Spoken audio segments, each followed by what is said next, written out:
It's crazy. I'm not gonna lie to y'all. I'm not gonna lie to you. I'm really not in a good mood. I'm very I'm very ticked off because I've been seeing a lot today, and I'm going to 1 second. I'm going to show y'all these clips,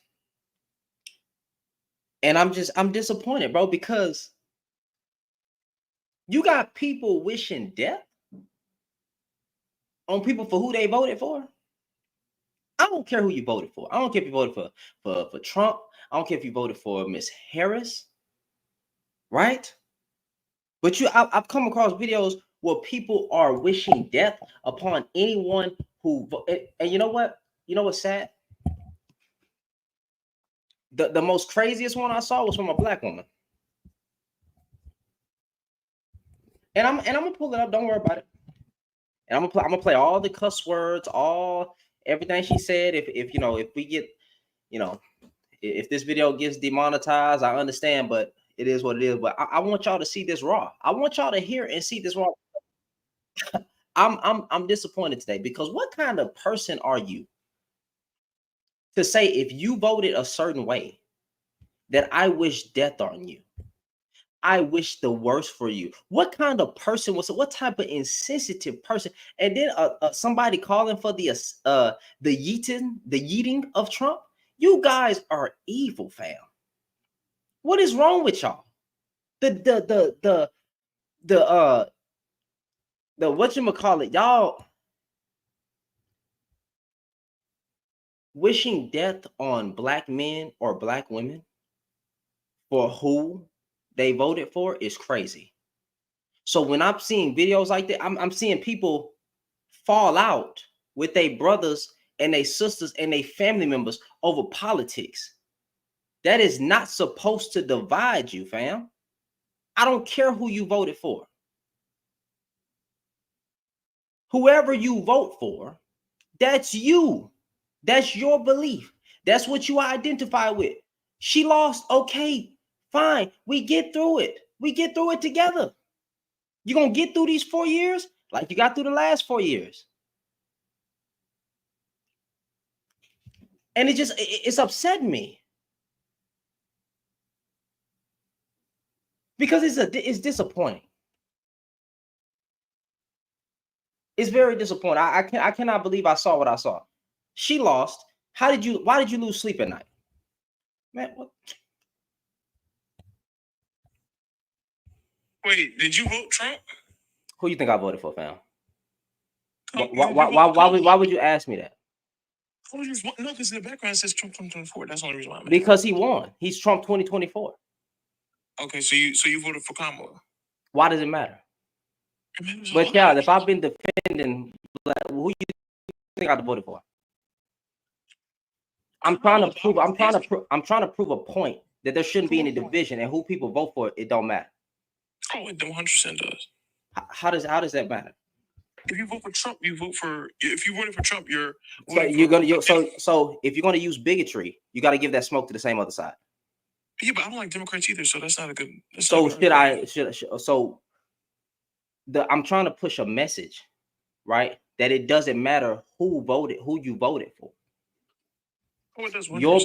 How does it matter? Blocked. I know. I see it. I see people losing family members. I see people talking about you're not black. You're a rapist. You're all this, that, and the third. The same thing that people want to say on the left side, right? When they be calling people whatchamacallit, you're transphobic, homophobic, xenophobic, you're this, that, and the third. But yet, if a person votes for Trump, right, you got to fall out with your family. Yeah, if you vote for Trump, I consider you a Nazi at that point. Oh, so can black folks be Nazis? Yes, 100%. You believe black folks can be Nazis? Yes. Anybody can adopt that. You're the one, like, after all the conversations that you've had, right? Black people, you say black people can't be racist. Can black folks be racist? Can black folks be racist?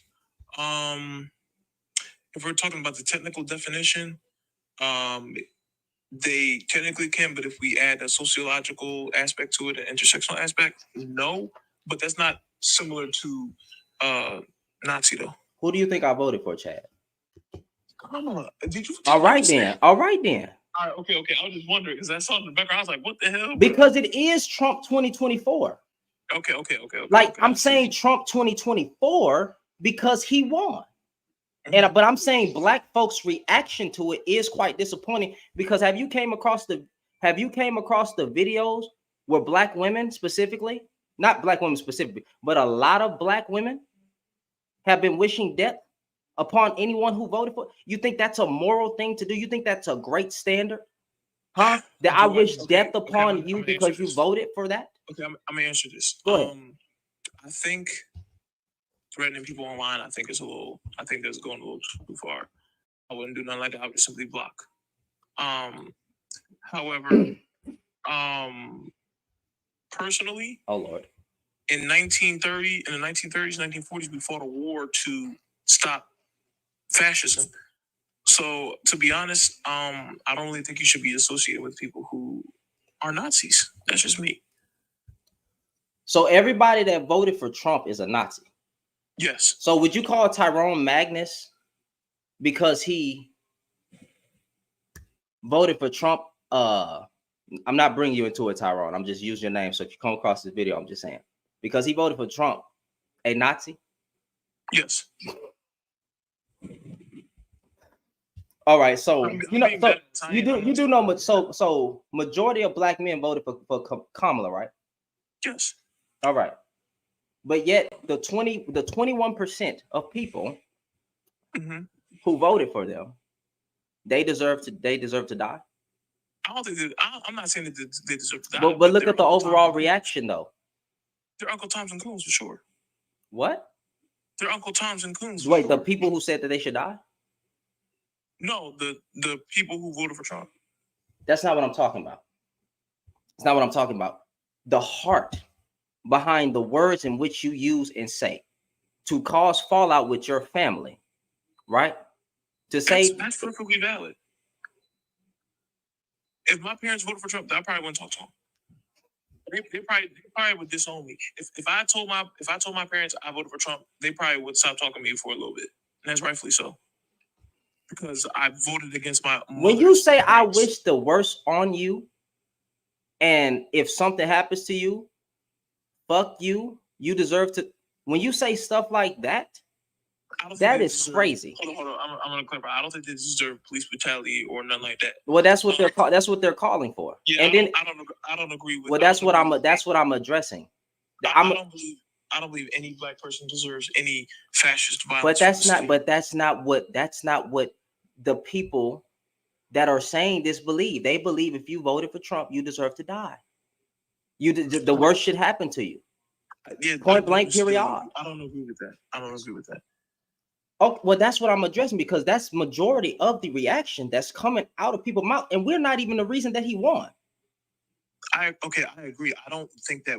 But yet black men. So I y'all know how I get down. But I'm just be honest. I won't say black men are owed an apology, and I'm not gonna say all that because look at the harm. Look at the black. But look at what the black man is caused to. I believe there can be a balanced conversation where both sides can apologize and work things out or whatever. But if you look at what's happening, it wasn't even black men that got him to win. It was Latino men. But yet the black men are still Latino women and white women. But black men are still getting blamed. They shouldn't be. I agree. They shouldn't be getting blamed. They're still getting blamed, and they're saying Trump, now if you voted for Trump, you should get blamed. Yeah. If you voted for Trump, yes, 100%. But you're not. I don't think you're understanding what I'm saying, fam.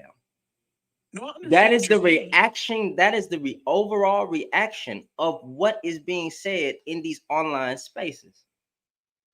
I don't believe that you should be wishing unaliving on people. But that's what Chad, that's what they're doing. I'm saying I don't agree with that. However, if you did vote for Trump, you're a coon, white supremacist, all that. Sure. You're a coon, a white supremacist, and all that. Yeah, 100%. Can bigotry be showed on both sides? There is nothing Well, that would make me separate. There is. Hold on. What do you mean by both sides? Because the Democrats and Republicans are both right way. Well, I'm saying from I consider the left and then the right. I'm saying can bigotry be shown either or? Yeah, bigotry can be shown on. So would you not say what you just said was bigotry towards to generalize a whole group that voted for Trump to be you wouldn't consider that bigotry? It's not a generalization. That's an astute observation based off the candidate's behavior and based off of the policies that the Republican Party wants to put forth. Mm-hmm. Okay. You realize how far right the Republican Party is? Yes, I know exactly how far right they're the furthest right of any conservative party in the world. Mm-hmm. So you would lose your family, and you would lose your family over who voted for Trump. I would get roasted so bad in the family group chat if I voted for Trump. You don't even understand. They would literally, and it would be rightfully so. It would be fine. You're voting against your own human rights. That's wild. That's not wild. That's wild. That is wild to lose your family over what somebody believes, because like you got to understand that not everybody's educated on politics, and you got to understand that some people voted. So I'm not. But wait a minute. You got to understand some people literally voted for Trump because they didn't know how inflation works, right? And they voted out of ignorance. Because the economy was so bad, a lot of them voted for Trump because they were tired of the Democrats. They feel like the election, the economy just been so bad, and it had nothing to do with anything else. Do we then put and say that, hey, they're still part of the problem. They're still trash. Yes. Oh, that's crazy. That's crazy. Hold on. Let's take away the economy for a second. If we talk about on social issues, bro, this man Donald Trump has advocated for crackdown on the free press. He has advocated for police immunity. He wants to conduct the largest deportation operation in American history, an operation that would be bigger than the Trail of Tears. Wait, the operation remove all immigrants? Illegal immigrants? Yes, it will be bigger than the Trail of Tears, which was the operation under Andrew Jackson, where they moved all the Native Americans all to the reservations that are still the remnants of the reservations to this day. Okay, so time out. There was well, I can only use that one example, but how can I say this without it sounding mean? Hispanics, right? Mm-hmm. Look how many voted. They obviously feel like immigration is or illegal immigrants coming over is a problem. Because they've been deluded to think that they're a part of they've been brainwashed. Are they legal? Huh? The ones who voted, do you think they're legal? Majority of them? You have to be legal if you can't vote as illegal. Because some people be trying to spin it, so we just play a card. So with that being said, right? If they're voting and they're seeing how dangerous some of these illegal immigrants, and they're voting because Trump said that he would do that, am I supposed to be mad at them because that's how they feel? Yeah, because you're underestimating how Hispanics are also deluded by the model minority status, just like Asians are. So you think that most Hispanics think they're white? Some of them believe that they can assimilate into white supremacy. All right, I get what you're saying. I'm not seeing the moral aspect of losing out on family, losing out on friendships. I'm never gonna let the politics divide me from flesh and blood. It's just not gonna happen. If you was to vote for Trump, if anybody was to vote for Trump, that don't stop me from hanging with you the next day. It don't stop me. I would get roasted in the group chat so bad you don't even understand. And they would lose respect for me, as they should, because Donald Trump's a white supremacist. What are we talking about?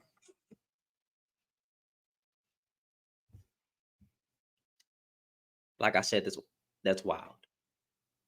There is no friend. There is nothing that can happen. If I have a lifelong friendship with you and you voted for Trump because of whatever your belief was, I wouldn't do that. I wouldn't wish death on you. I wouldn't say that you know what? Have you seen what I've seen? Have you seen these clips going around? No, I have seen the clips, but you have to understand. Have you I'm seen not- the comment sections? Yes, but I'm not sitting here condoning that and saying that's okay. But there, However, I'm not going to sit here and act as if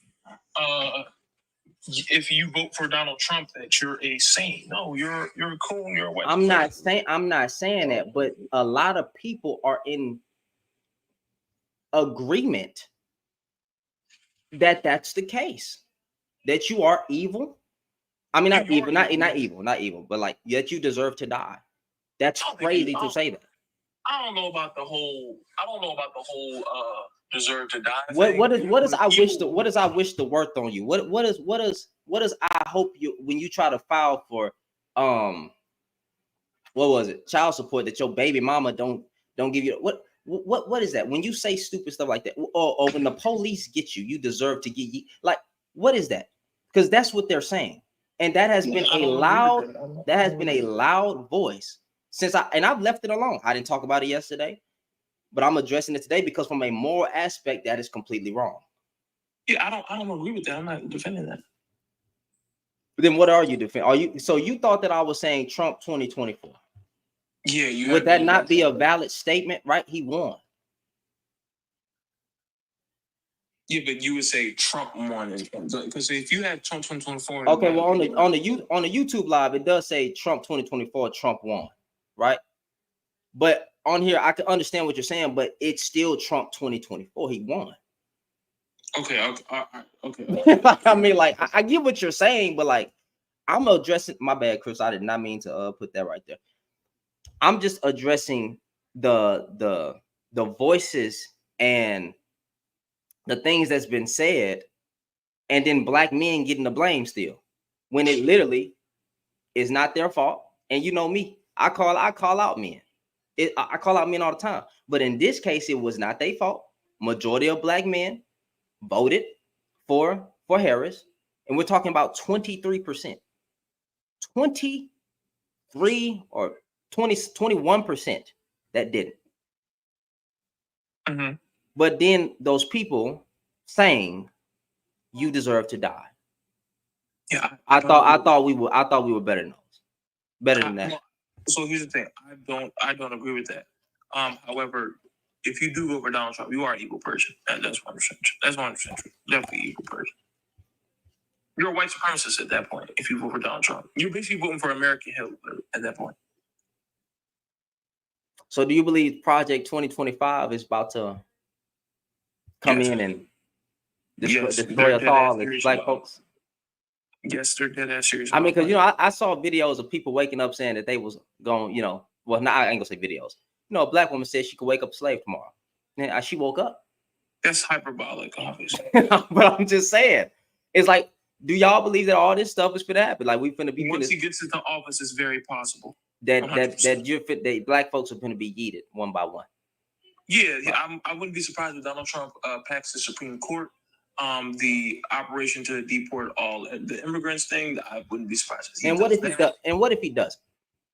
If he doesn't, then it would just be fear mongering tactics to get his bigoted base to vote. And if it doesn't happen, that would be a good thing. So, but considering the Republican Party has worked nearly 50 years to overturn Roe v. Wade, and they were able to do that, I wouldn't be surprised if they would do the other things that they are proposing to do, because they have the legal and institutional power to do so.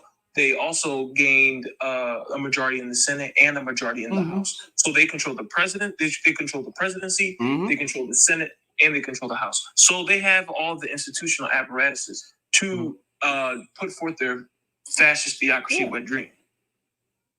Yeah, I get what you're saying. I was only addressing I feel like this is a disconnect because I'm a communist, and so I don't think you understand. I literally think anybody, I would consider conservatives. You're basically, in my perspective, you're a Nazi at that point. Democrats, they are liberals. Wait, a conservative. I mean, conservative. You would consider them a Nazi? 100%, yeah. What if a person has conservative values, but they're not necessarily conservative? What do you mean conservative values, but not conservative? Like if somebody, okay, so that there's the black church, right? Yeah, the black church is annoying. But they have even though they may disconnect may be Yeetus fetus, they particularly sided with Democrats for the past years, right? But they still uphold some type of conservative or biblical values. Would that make them a Nazi? I would say that's a more complex and nuanced discussion. However, I would say that the black church does do the whole conservative value thing that you're saying. And I would say that outside of racism, there are a lot of black people who are Nazis. So, I mean, shoot. Okay. But you say you're a communist. I never. Go ahead. I want you to explain that. You said I don't think you think I couldn't explain because you're a communist. That's why you're so flabbergasted, because I said that conservatives are Nazis. Oh, okay. I never I never heard that one. I ain't gonna lie. I am flabbergasted. I'm not gonna lie to you. And we had many conversations, but I didn't even know you were a communist. I've never heard you say this. Because I don't say it verbatim. But like in any of the lives that you have, I've just never heard it. Like, but I get what you're saying. But okay. Yeah, this country it's going to get dark though. I'm not gonna lie, it's going to get dark. And I think Americans are really gonna. I don't think Americans are really prepared for it. All right. So what do you think a solution is? My solution can't be said on TikTok. What would? Oh, are we talking like that? Yeah, I mean that's real. That's not even like not on a hyperbolic shit. No. So she's like in code language. Are we talking like that? Yes. So like again, so why haven't we done it? Why haven't we done it? Because, one, people got to pay the bills. Two, it hasn't been so over yet to where it's affecting millions of people. But I think a national abortion ban, it's going to start getting ugly when you have a national abortion ban. When you start hearing stories from college campuses of shorties dying because they got pregnant and they were about to have the baby, but they couldn't have a sanitary procedure, and you have shorties on college campuses getting abortions behind the classroom and all that. When you start seeing stuff like that, then that's when stuff will start getting ugly. Okay. I mean, at this point, he's in office. You know what I'm saying? And all we can do is watch out for it. I honestly don't believe this is a doomsday. Oh, go ahead. My bad. I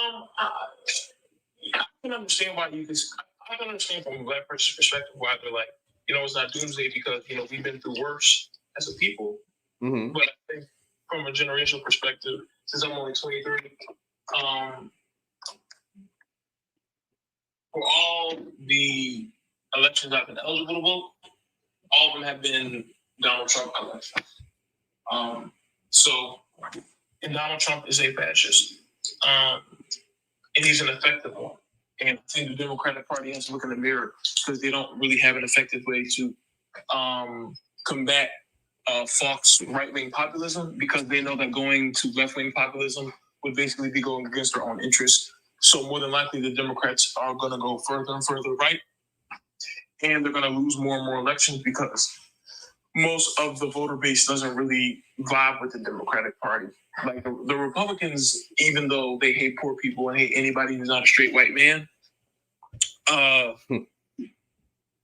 the Democrats, on the other hand, they despise their base, and their base more than likely, most of the time, is more progressive than their establishment, representatives. So it'll be an interesting thing, but I have to go though. You say you have to go? Yeah, I gotta go. Okay, man. Well, stay safe out there, brother. Mm-hmm. All right. Well,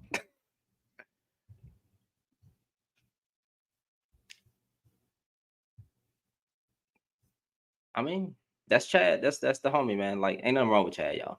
But come on. Did we let me ask a question? Did we really think that she was gonna win? Who honestly here was surprised? Like, let's be honest here, right? Let's be honest here. It don't matter how many. We knew she was gonna lose. if we're actually being honest with ourselves, how many people knew that she was going to lose? Y'all know darn well this is America. Y'all thought a woman was finna sit in that chair.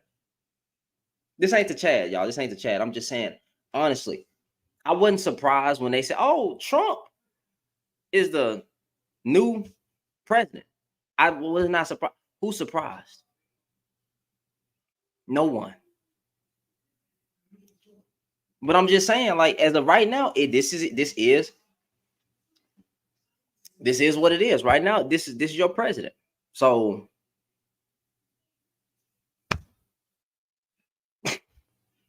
oh, I got a violation. Let me start over. Yeah, like listen. My thing is, bro. I don't care who you voted for. I really could care less. But man, to lose your friends and families and call your friends and family coons, that is crazy.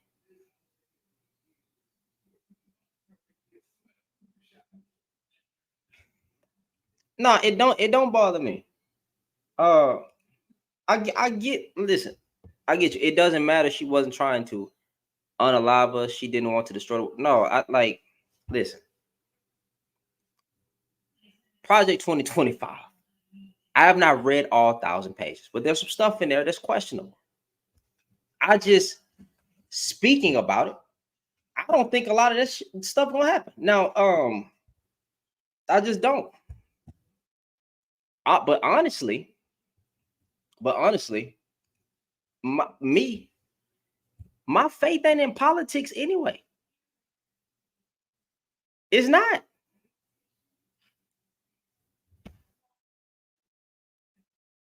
It's not.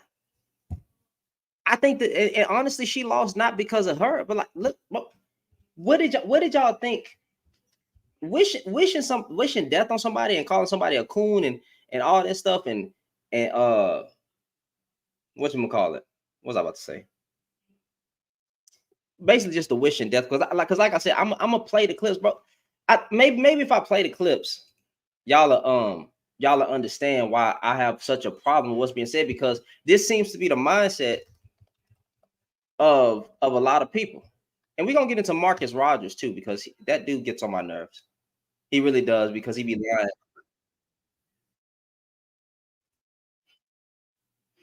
We can turn that off. Where's my save stuff? Give me 1 second. Do I go to my profile and then you go to saved? Saved? No, you go to messages. Yeah, because I got it in here. Cause when I saw this earlier, bro, I ain't gonna lie. I was heated. I was heated just hearing what this woman had to say.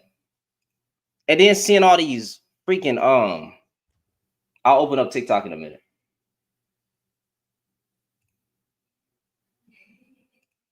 Let me see. Yeah, like, bro, I want y'all to listen to this, bro. I mean, this this is so insensitive, bro. Look, watch this. Watch this.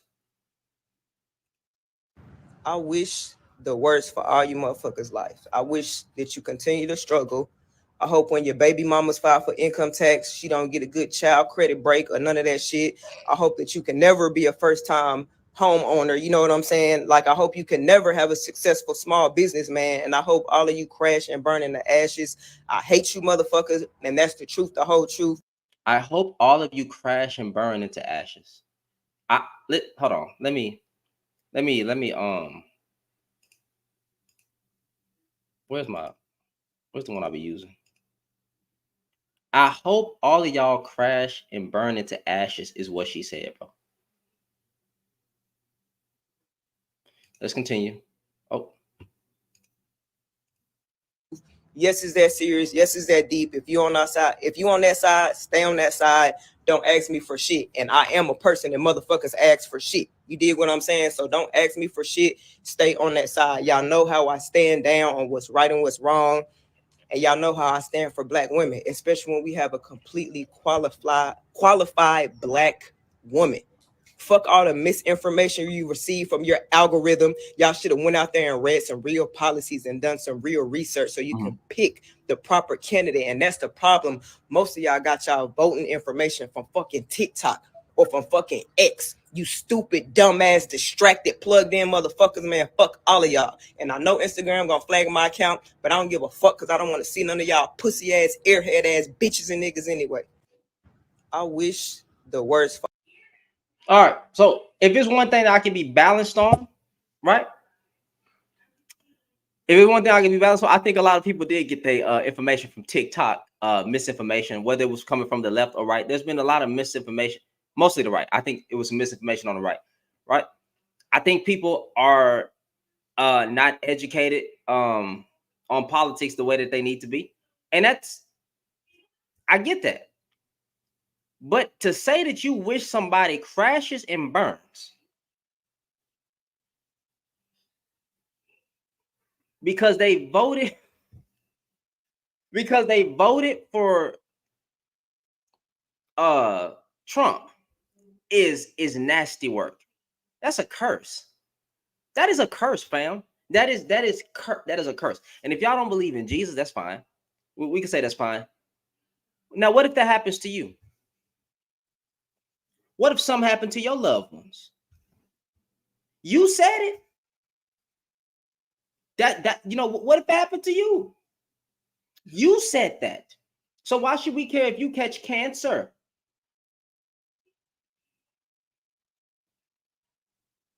Why should anybody care if you catch something or if something happens to your family members? Or you lose, you lose an arm or you lose a leg. Bro, tomorrow is not promised. You better be careful what you say. You better be careful what you say.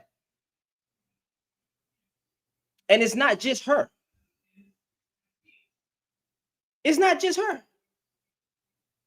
I went to the shade room. I went to the neighborhood. I went to all the black blogs. Well, mostly all.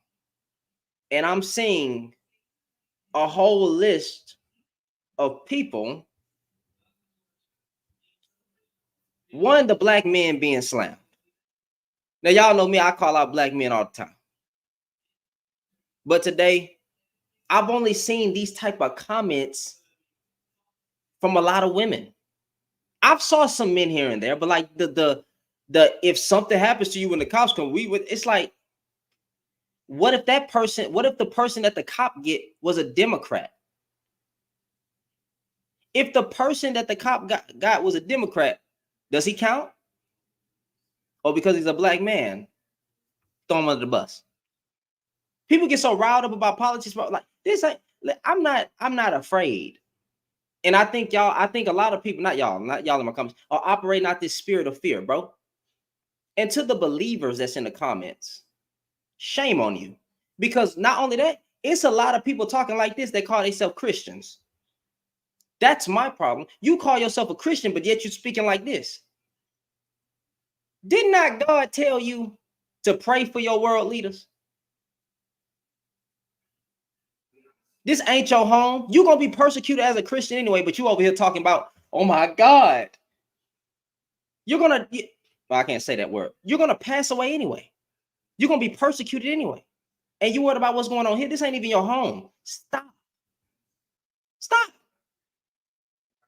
And think about what you say before you say it. And that's the problem. People just want to get online and talk and speak and say anything without thinking about what they say. Like your words don't have power. You have the power to speak life or you can speak death. But to be wishing death on someone is crazy. Or to be wishing that nobody finds success is crazy. I hope you always suffer. I hope you do this. I hope you do that. I hope you never get anything.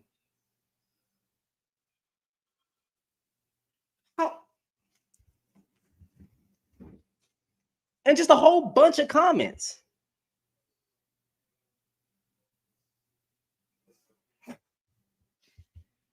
This was absolutely, I mean, this reaction that we getting is crazy.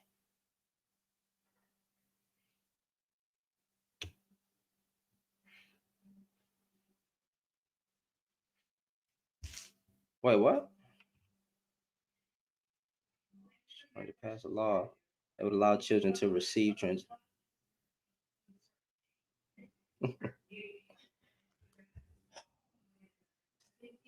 And it's been all throughout my time. And not only that, bro. Chad's educated, so I get what he's saying. But at the same time, you're gonna label everybody that voted for Trump a bigot. I mean, a evil person, and call them a Nazi and all that. And it's like, bro, what are we talking about? At that point, like, what are we talking about? Really? Come on, man. I would not even do that.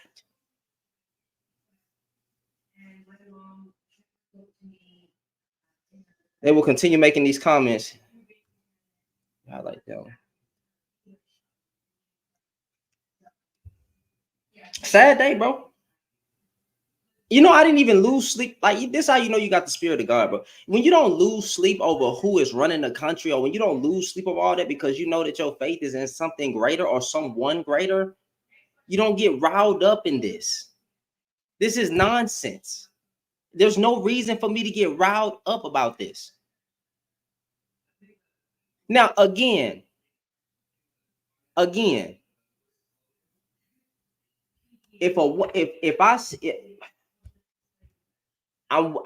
ready to see how everything gonna turn out.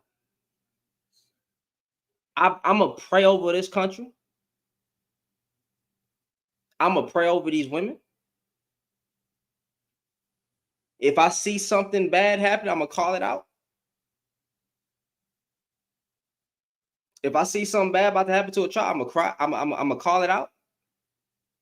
If I can stop something and I'm there as a man and I assert myself, I'm gonna call it out all the time.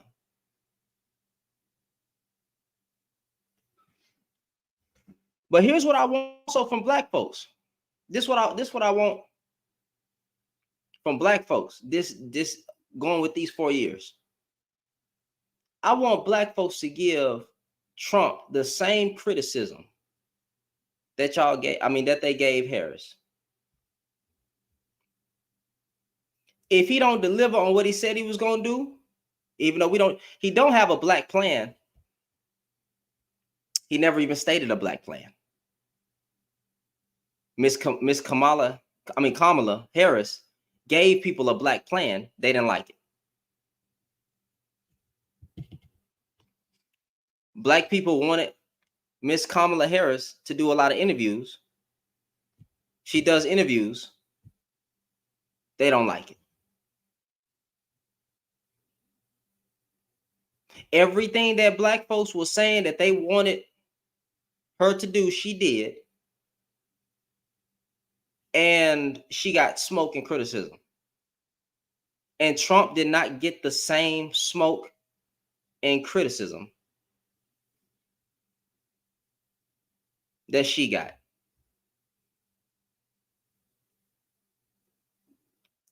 So in these 4 years,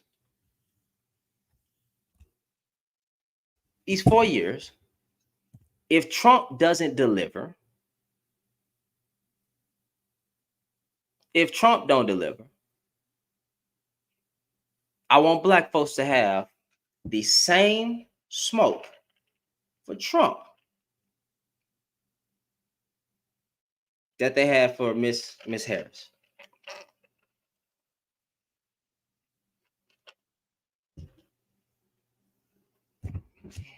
Stage. The interviews were staged. And honestly, bro, I hate to be mean. I gotta say this. I'm just asking black women, since it's black women to come, I'm asking y'all. Did y'all even like the fact that Megan was twerking at a Democratic convention?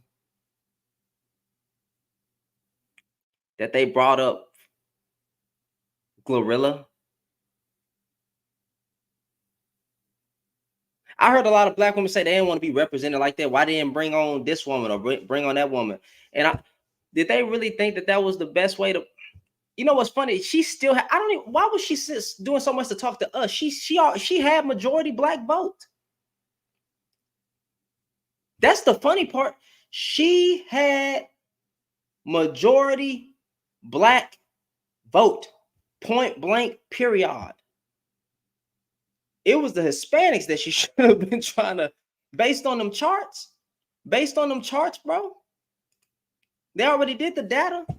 They already brought out the data that, you know, majority black folks voted, majority black men. Black women voted for an overwhelming numbers, right? But majority black men even got behind Miss Harris. That's the crazy part. So she had the black vote. But them Hispanics, I mean, that thing was dang near split down the middle. I was like, wait, what? I was like, whoa, wait a minute. I was like, holy crap. Let me see if I can pull up that chart. Let me see if I can pull up that chart. Voting.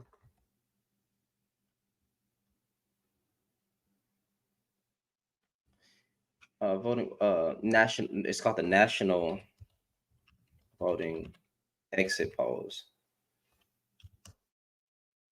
Let me see. So NBC, let me see.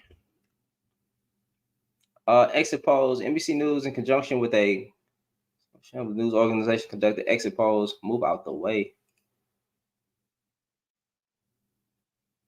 Oh, I gotta stop my ad block on here. Key states.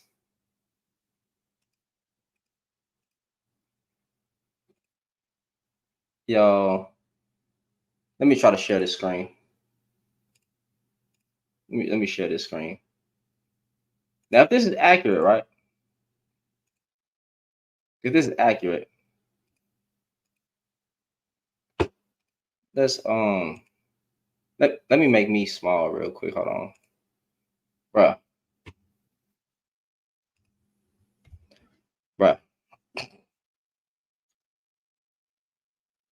Sex by race. White men, 37%, 60. White women, 45% for Harris, 53. What? I didn't even get to actually look at it. My God. Wait, what? 53% Caucasian women? Wait. Whoa. Wait a minute. The same women that was calling Trump a rapist and all that? Majority Caucasian women?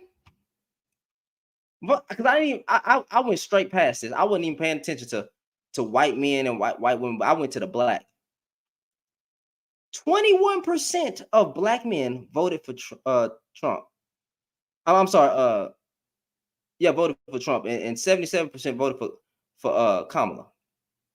Or Kamala. Yeah, I always say this woman's name wrong. That's crazy, bro. That's crazy, bro. That's crazy, bro. And then Latino, bro, the Latino men,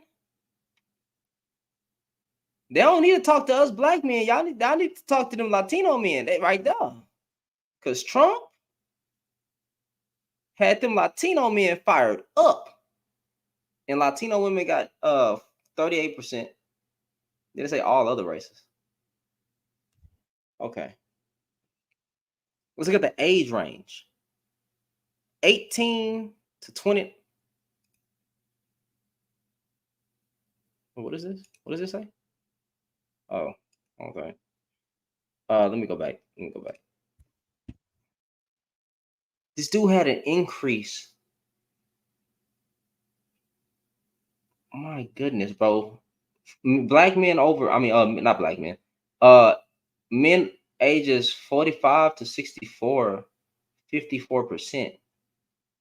Bro, she had no pull. Well, she had pull right here, 30. But boy. Crazy. No, but the Caucasian women though, the Caucasian women, Wow. I am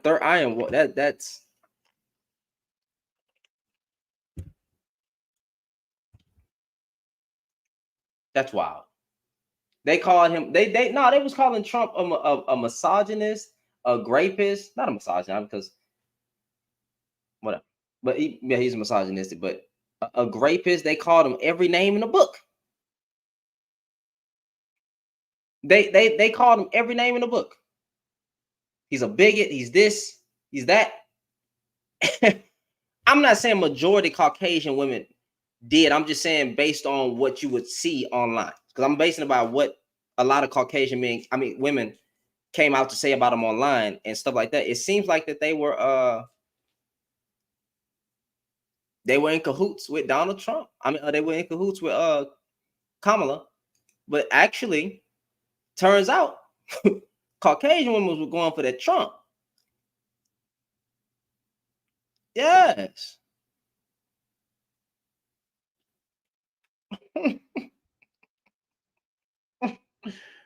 Oh, bro, that is nasty work. That is nasty work.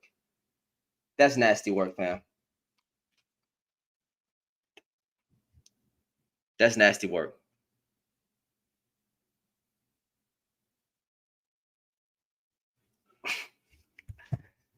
Well, I mean,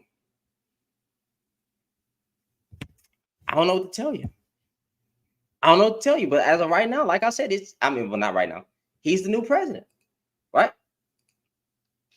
I don't think it's Armageddon, but we shall see. But honestly, protect your family, get you a strap, get you multiple straps, protect your family, and be on guard at all times. But honestly, you know what I find I'm just throwing a slight little jab, right? And it's not to y'all in the comments, it's just to what I've been seeing people say online. If Donald Trump wins, I'm leaving the country. I wonder if their bags are packed yet. If Donald Trump wins, or if Kamala Harris wins, I'm packing my bags. Y'all still here? They still here.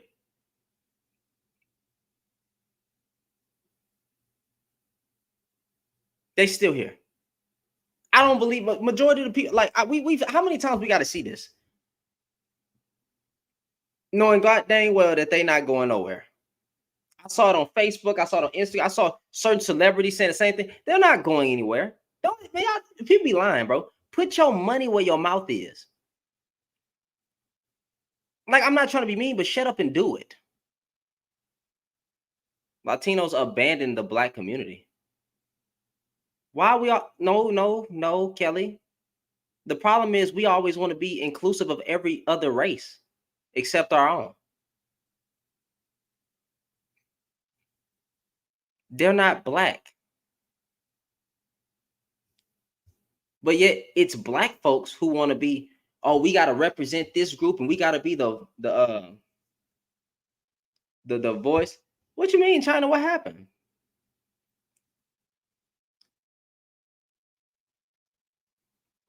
I do read. I even brought up the books that I'm reading.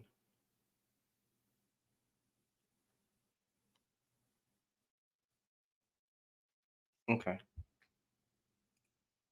Oh, because I wasn't reading them I'm not reading those 1,000 pages. I read some. I saw some stuff in there, but we shall see. We shall see what happens. So I'm not laughing at women. I'm laughing at the people who say they're gonna leave. And I'm sorry, I don't believe that it's Armageddon or it's the end of the world. You woke up this morning, and when he gets in office, you're gonna wake up the next day, and you're gonna get through these 4 years, like we got through these the last 4 years, and we're gonna get through the next 4 years.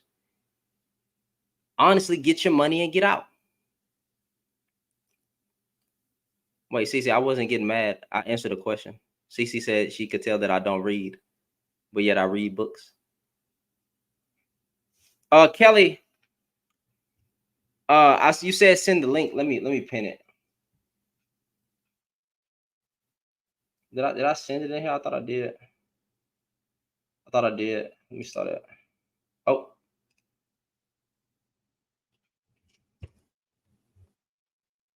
But I never went around saying that there's black and brown. I don't do that because I'm around a lot of those brown people and I hear the way that they talk about black people. So I'm not ever going to be like, "Oh, we all in cahoots and we all friends and kumbaya." No, we don't have any allies. And the sooner black folks get through the head, the better you'll be off. You don't have any allies.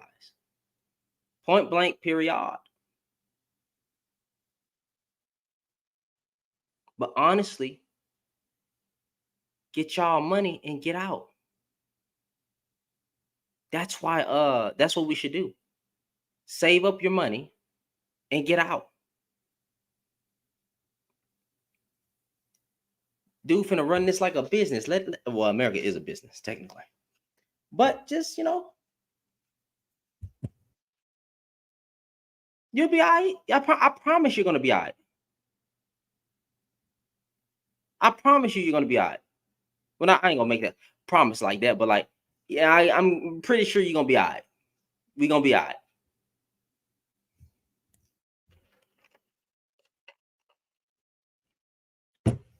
Kelly, you said I sent the link. So if you wanna are you trying to join? Let me see if you're in the background. I we let me send the let me try to send it again.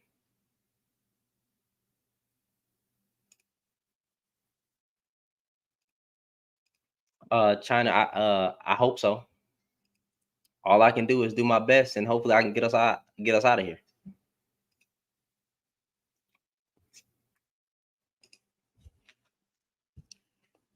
Or build them something.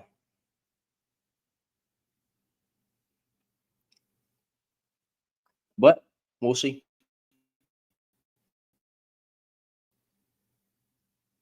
But yes, I will admit that I have not read all the project. That's what I'm going to do. Pray on it. I have not read all of Project 2025. I have not. Yeah, 1,000 pages, bro. I'm not laughing because I'm just 1,000-page book. I can't. Sorry, I can't. That's why I get the little summaries of everything that's going on, and we'll see. Now, we'll see. We'll see. But I don't have the spirit of fear on me. God didn't give me that. I'm not scared. What am I gonna be scared of, bro? This flesh.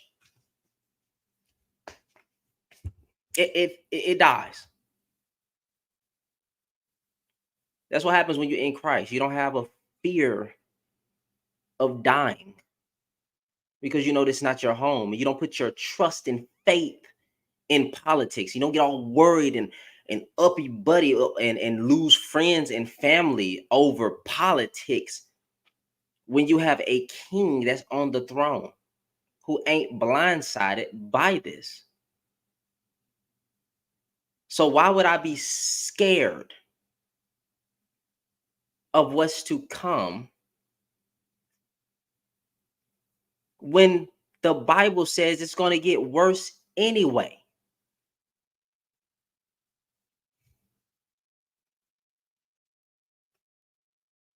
It's going to get worse anyway. Miss whatchamacallit, Miss Kelly, are you let me play Miss Kamala. God, why is this name is not that hard, Shannon? Kamala.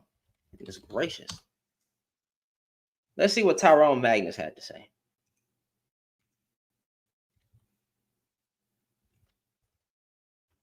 Wait, what? I really wish I could. They need to make it. Wait, stupid Joe Biden lost the election for Kamala. Wait, what? What video is this for Kamala? Let's see.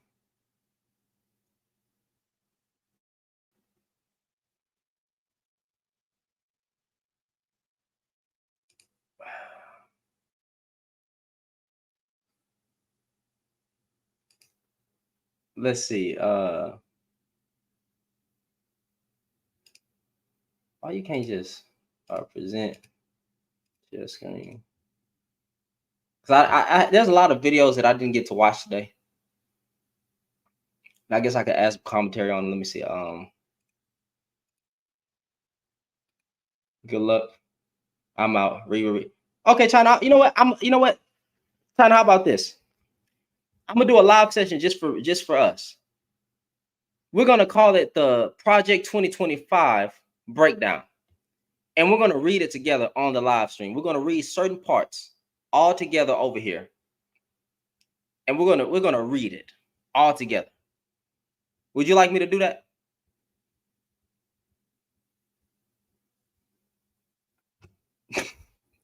Would you like me to do that? Crystal, pay for what? You gotta buy it? I thought it was just a website.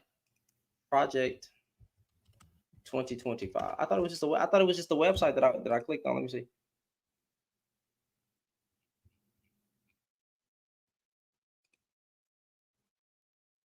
Wow. Project 2025. Other mandate for leadership PDF. Freaking 922 pages, bro. 922 pages.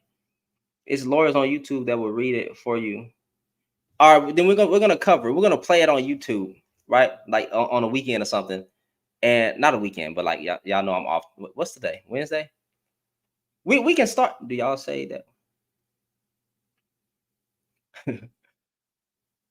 Let's see what Tyrone has to say.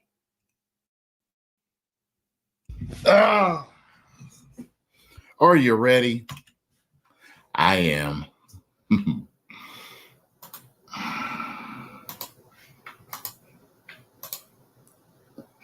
Where's my sound? Excuse me?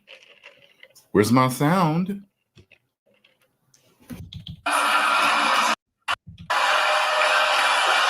What is her giving her concession speech?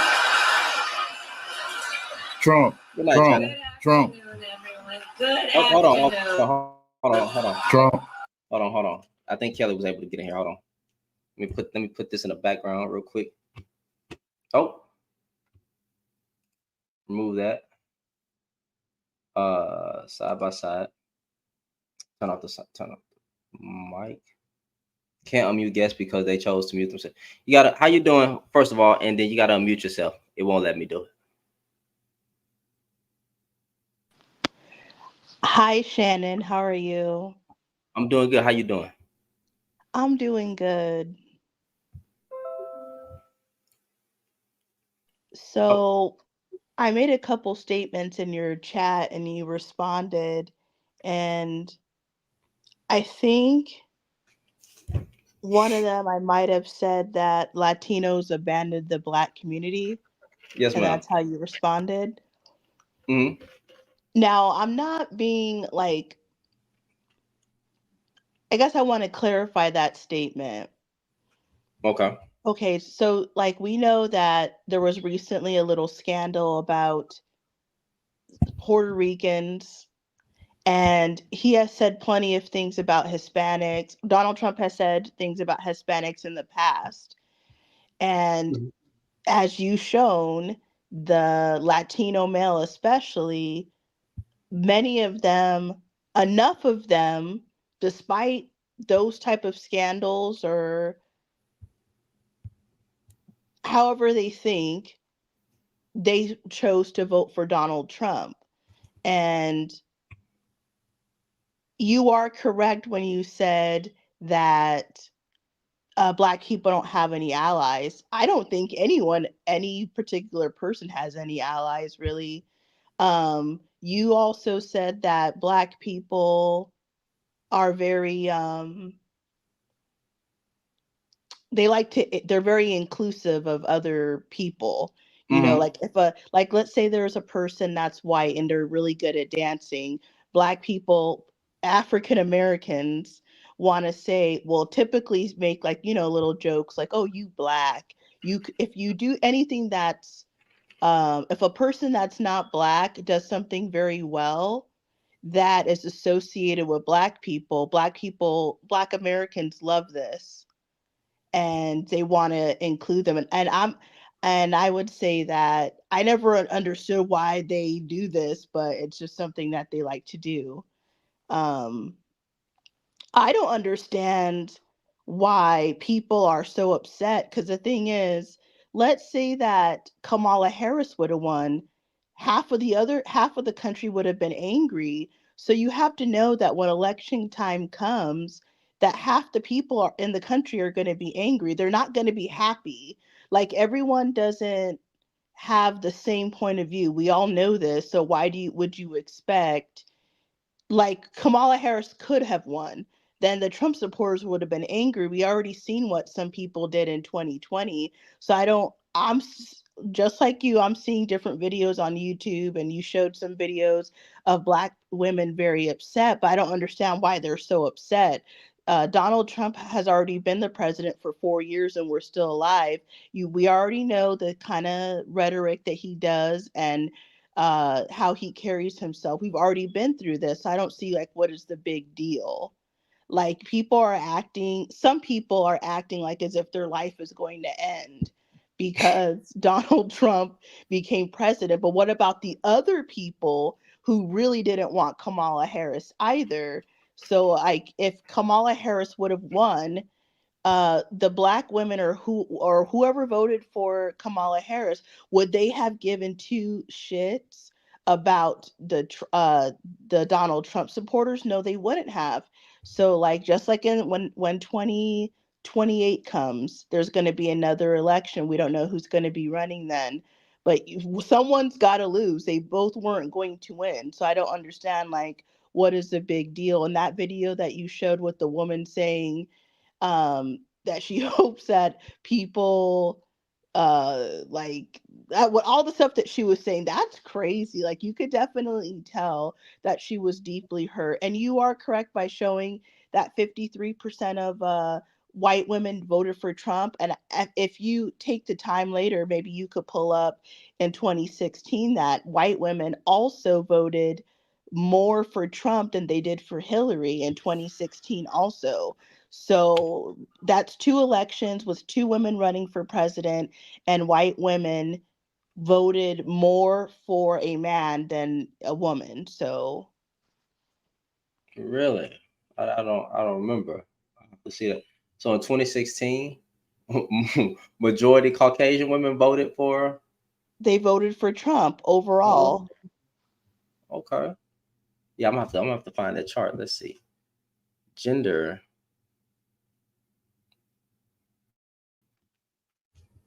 Uh, But I mean, man, if you go on Reddit or anywhere where there is black women talking, they are acting like their lives are over. Like, why would my life end because of one election? This is why I don't understand.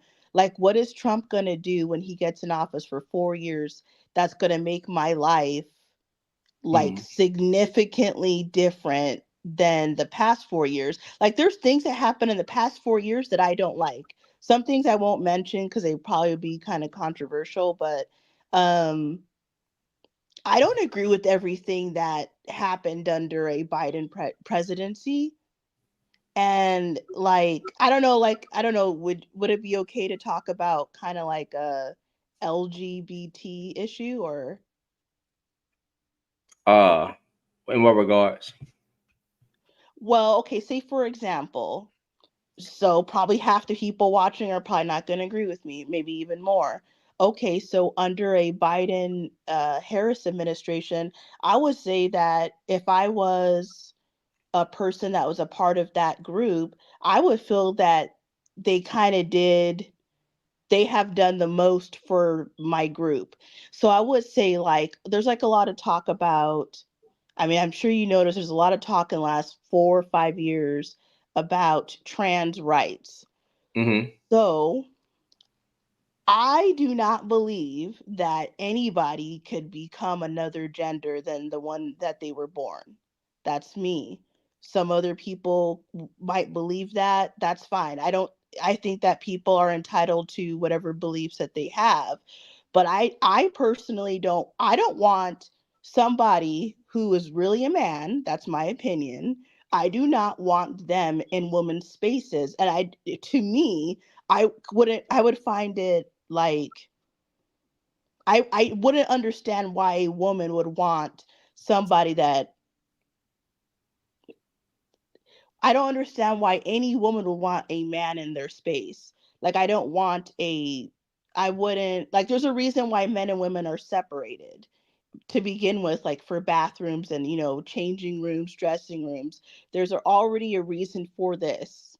So I am of the belief, I don't believe I could become a man, and I don't believe that you could become me, Shannon.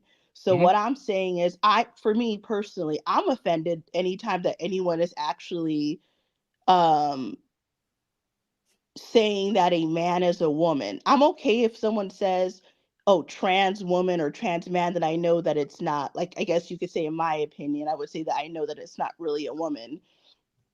But for some people, they actually really believe this. Like, I do know some people that are of that group, and they truly believe, I guess, that they are really the opposite gender. But for me, Mm. I'm a woman. I get a period. Like, women and men are built genetically different. It's just not, like, I just don't understand. To me, it's like, I don't know. To me, anyone who believes that wouldn't even have common sense.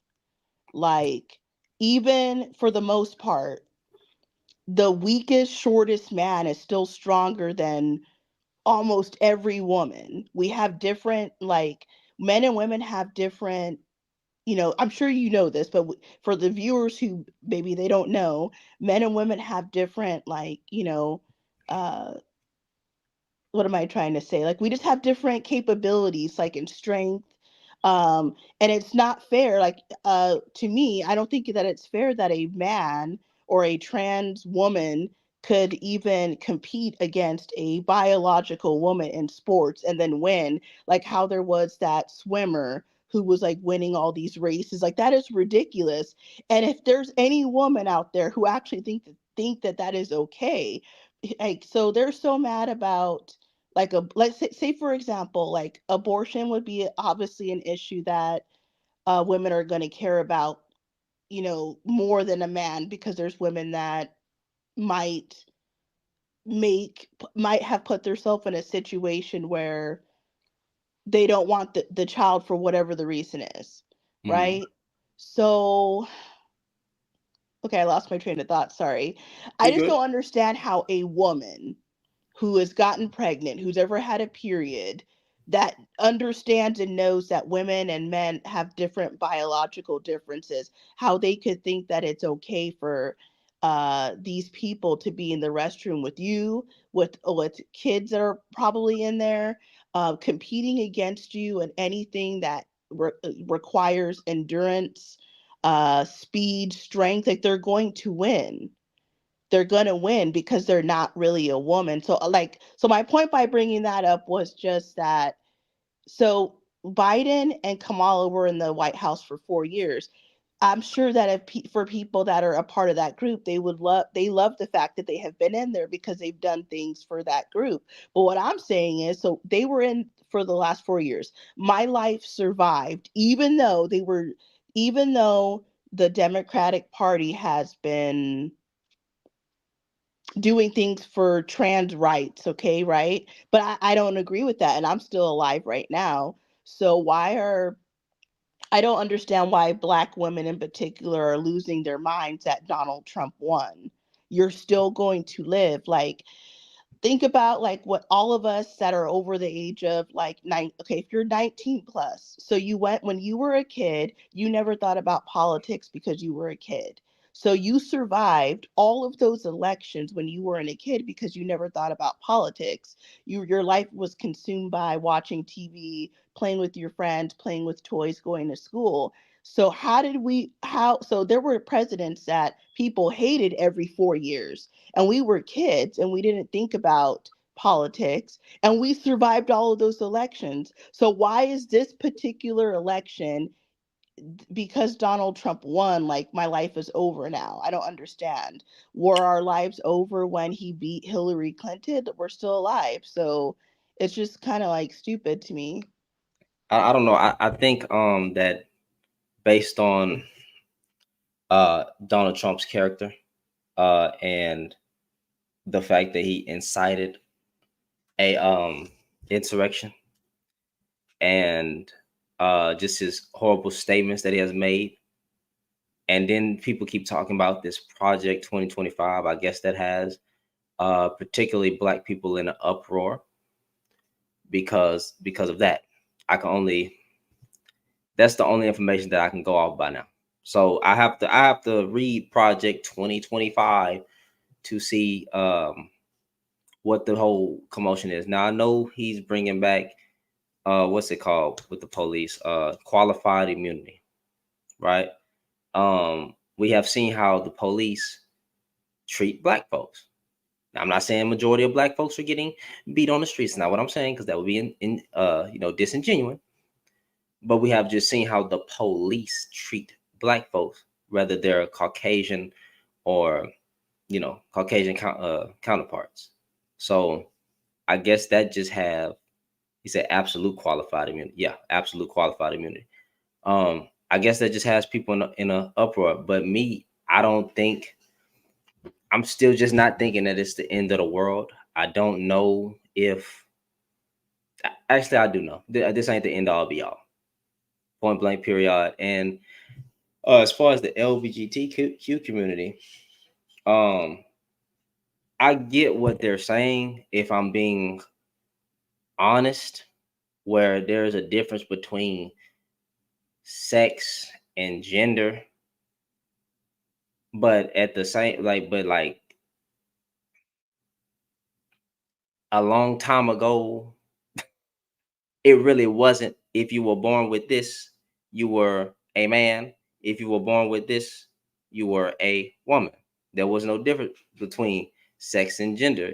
Even in the Bible, there's no difference between sex and gender. It's associated. Sex and gender are one, right? But I get I get what they're saying.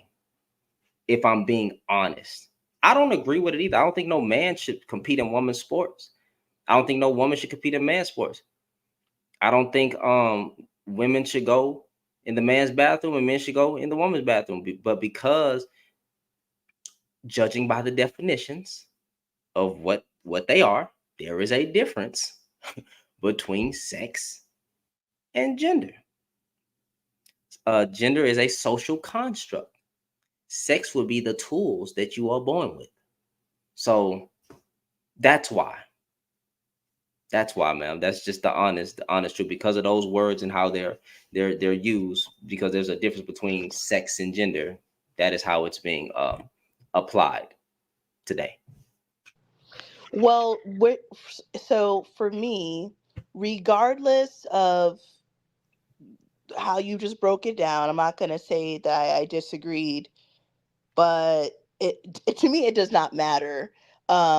No man could be a woman and no woman could ever become a man, and it's just point, like, for me it's kind of like 2 + 2 = 4. For me it's like very simple, and it has nothing to do with like hating people or anything like that. It's just, for me it's just common sense. So I was just bringing up that point, that like I just feel that Black Americans, they just think too much, like in the same, like they think, by and large, most African Americans like think too much the same. Like there's other ways to think. I'm not telling anyone to change how they think either, but it's like, say for like, you're playing videos of people that are very upset that Donald Trump won, and they have the right to be upset. Anyone has the right to be upset. But like there's people, I even seen videos with white women. There's people on YouTube walking around the streets of such and such cities giving interviews, and you can tell who voted for Kamala because they don't want to talk. Most of them don't want to talk. They're upset, and you do have the right to be upset. But like like I said before, what if Donald Trump would have won? Sorry, what if Kamala Harris would have won? The other side of the country would have been angry as well. Like with the presidential election, someone's going to win and someone's going to lose. So I just don't understand how it gets to the point where I people. think the difference is, if we're being honest, is that Trump has a cult following. I'm not saying everyone that follows him is in a cult. I'm saying he has a cult following. That there are some people that have put this man as God, to where if he snaps his finger, they will go right behind him. On the Democratic side, where did they storm the Capitol? Where are they calling for a fight, but trying to make it seem like it's not a insurrection, right? It wasn't happening. Look at the way that Miss Harris conceded to losing, right? She conceded very respectfully, very, very professionally. But we see the last time Trump, he couldn't take a L. And to this day, he still says they cheated. To this day. And you know he has a cult following because the people that follow him, not all of them, but just that cult following says that he actually won 3 times. That's what they said.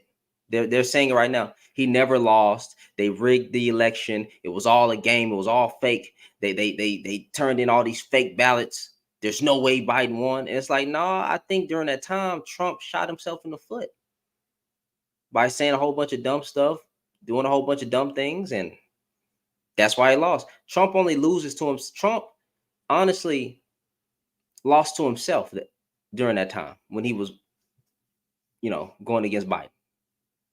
So it's the fact that you see on one side they're just, it's a lot of extremists, and these people will rush behind him at the drop of a dime. I think that's why.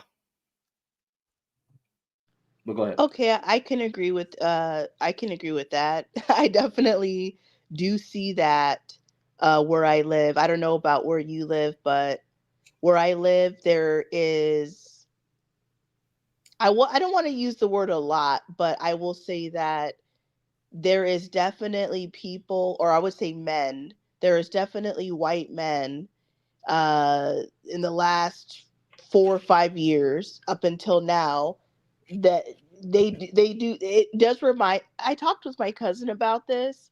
I don't know about where you live, but do you see white men in trucks driving up and down the street, or maybe like in like a grocery store parking lot, all these flags, saying Trump, 2024. Some say F Biden and all kinds of stuff, but they usually have like a lot of flags. Like it could be. Yeah, I've seen those I've seen those trucks. I drive trucks, and I've seen I've seen them on Yeah, and dually they're trucks and stuff like typically that. driving around screaming like, woo, like just I haven't crazy. I haven't seen that, but I do see the classic come and take it Trump 2024, and then some flags hanging out the windows and stuff like that. But I Oh, haven't okay. seen Well, I haven't seen a whole I'm in Texas. I haven't seen a whole bunch of um Caucasian men doing that. I have seen the trucks where they say come and take it, basically referring to their weapons, and Trump 2024, and then make America great again. And these are usually Caucasian men with a typical Caucasian men starter kit, which is the dually truck, um so some a hat on, and some black shades, cowboy boots, blue jeans, and a t-shirt. The starter pack. That's what I call it. But yeah, I've seen those trucks. so before the election, I've heard you say that who thought Kamala was going to really win. So before the election, so let's say, November 4th. So all along, you thought that she was going to lose. Yes. There was one time I can recall, I don't think it was on this live, but I think I was on TikTok. Not this live, but like a live I done on YouTube. There was one time on TikTok where I was live, and I was scrolling, and I was thinking, because of everything that was going on at the time, that Trump was making himself look bad, and then the statements by people in his the heck is that? The statements by people in his camp, like the things that they said about Puerto Rico, that one guy who was talking about Puerto Rico is a big pile of trash in the ocean, and then the guy saying, watermelon, he carved some watermelon with a black guy. I was thinking like, yeah, I think he's gonna lose this time just because of the people around him, right? I really did think he was gonna lose, but then I thought about it. I was like, nah, she's gonna lose. I even got a video on my channel, this channel, where I said Kamala Harris is going to win. I'm sorry, Kamala Harris is going to lose, and I said it won't be necessarily like her fault. Like, I think I have a video. Yeah, I got a video on my channel titled Kamala Harris is going to lose. And only one time did I find myself slipping away, but for the majority of the part, I knew she was going to lose because I don't think people understand how much influence this man has and how many people really follow this man and how many people are upset at the economy, even though they know, like, even though the economy doesn't necessarily depend on the president currently. I get that. Like, the people don't understand how inflation works. I understand that. But because you have people that feel like everything was better under Trump, which technically is not true. This is actually Trump's economy, right? Because it usually takes some years for the bills and everything that he put in place to come to pass. It usually takes until after or right at the end of that presidency for all that stuff to kick in. So Trump, if you think about it from a logical standpoint, actually messed up the economy. So the Democrats weren't lying on that. But because people feel like things were better under him, she had no hope. She had nothing going for her. She had nothing going for her. So let me ask you this. Why do you think that Latino men especially, I think they said in the media that he gained them I think it was over 20 percentage points nationally, which is a lot to have gained one group. So why do you think that Latino men voted for Donald Trump despite all the things he has said in the past about Latinos, Because illegals? because Latinos probably, if I'm thinking about it, if I'm thinking correctly, Latinos don't want illegal people coming here as well. They're legal. They probably know just how dangerous the illegal immigrants can be. I'm only assuming that's how, or that's why, that it did appeal, because they don't want the same place that they tried to escape from. And they probably just understand that a lot of people coming over from over there, they probably agree that they are bad people. That's all I can go by, because I even know about a Nigerian black woman, right? And I'm not going to say her name or nothing, who said that she's voting for Trump because of the border issue. And she's from she's from Nigeria. She said she don't want uh illegals over here. So she voted for Trump. So it seems like they have this thing to where, like, they understand how crazy it can be with the illegal immigrants coming in and the danger that it possesses. Okay, what about this angle? Do you think that, not speaking about race, but for people that weren't like racist, where they had an open mind and maybe would have voted for her, do you think that, first of all, having less than 4 months to run, I think her campaign was 107 days. And then another thing is, so by bringing that up, what I mean is that America didn't really know her. Yeah, she's the vice president, but we weren't really paying attention to her. So she had a campaign of 107 days. So you got to try to do your best in that short amount of time.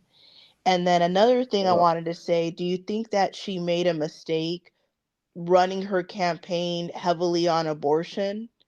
And not making her because, like you said, people are mad about, okay, so I don't know any person that is, whether they, no matter what class they are in as far as money goes, there is nobody who is happy, who goes like in the last 4 years. There is no one that's like, wow, I love the price of gas. I love the price of food. I love that a bag of chips is $6. Nobody says that, even if they're wealthy. Everybody complains. Maybe, I don't know about in Texas, but I live in Arizona. Everybody complains here about the same thing, regardless of class or race. So like when people are struggling and they cannot pay their rent, or they're having a hard time paying their rent, the landlords are jacking their rent up. Maybe their rent was 1,400 and now the new, what do you call it, the renewal comes and now their rent's 1,900. So people are feeling like, I can't afford anything. I can barely afford gas. I can barely afford food. They're going to look to see who was the president at that time, and they're going to feel that is the cause of their problems. So I don't understand like why it wouldn't be shocking. That you don't think that if Trump was president and then these issues were going on, people would be fed up and they'd want him out too. So like I just don't see like what is the shock. Like people didn't like Biden anyway. He didn't look presidential anymore. He has dementia or some issue going on. He's multiple videos of him falling places, multiple videos of him having to be escorted off stages. Like it just didn't look good. So I don't understand like what is the big shock. Like I'm not saying that I thought she was going to lose, but what I'm saying is now that she has lost, you could look back at reasons why, I think why some people would say that they didn't want to vote for her. Yeah, I think there's plenty of reasons why people didn't want to vote for her. I think that she didn't have enough time. Biden should have dropped out sooner. She should have had more time to prepare. I mean, she was under a lot of pressure to try to make things happen. I think she probably dropped the ball in some of the interviews, not all of them, but some of them. She probably just dropped the ball. What else? The twerking, the way the whole Democratic conventions were being ran, black women feeling disrespected by it. I'm not saying majority black women, because obviously majority black women voted for Kamala, but just the representation, how they thought about, like, we just gonna vote because she got women twerking over there. A lot of black men obviously didn't agree with that. Some black women didn't agree with that. I think she should have addressed the economy probably a whole bunch of more times instead of just running on women's rights. Even though I think I think they made the too much on women's right, and not the needs of the everyday American, because even Bernie Sanders came out and said that it was a horrible campaign because they rejected the everyday American. So I think that's the problem. Well, the thing is that But hold on, hold on. Let me see what Wild and Wonder has to say. Just give me a second. How you doing?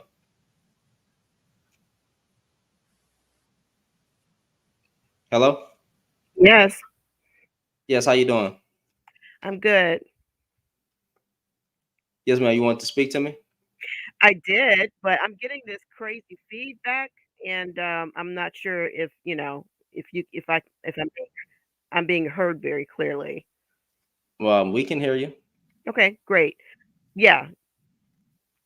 So, okay, yeah, I'm getting crazy feedback.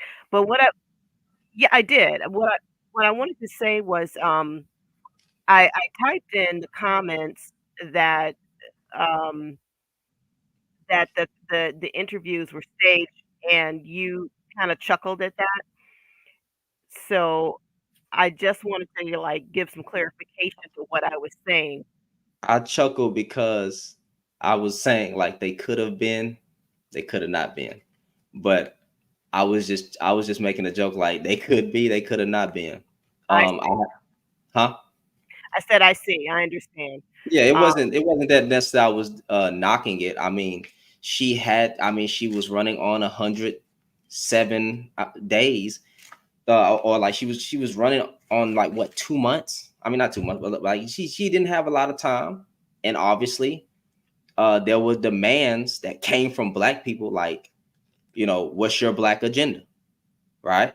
So she had to kind of come up with a black agenda. Then it was black folks also that said, well, she not one of us. She don't even talk to us. Like, we need to see what she. So she did what? Set up interviews. I understand what you mean by stage, but at the same time, what frustrates me with some black people, because it wasn't the majority, obviously, but some black people were asking her to. Mhm. They were demanding a black agenda. They were demanding interviews, and they demanded one other thing I forgot, but it was interviews, a black agenda, and something else. I forgot it, but everything that they asked for, she did. She did. She tried to do it. Okay, you want me to sit down and have interviews with you? I'm gonna try to do that. You want me to uh I forgot what I was saying, but like basically what people were demanding from her, she did it. And the same type of criticism wasn't given to Trump.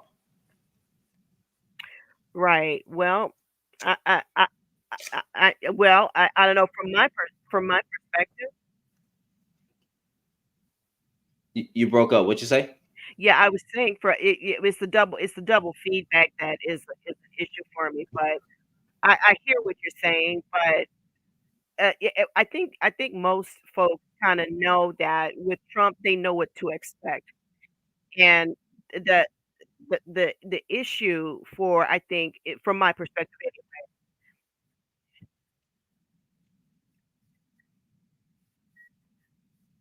Man, you know what? you're going in and out. Right, exactly. Let me try and get off and try and get back on again, so that hopefully it'll be a bit clearer. So I'll try again. Okay.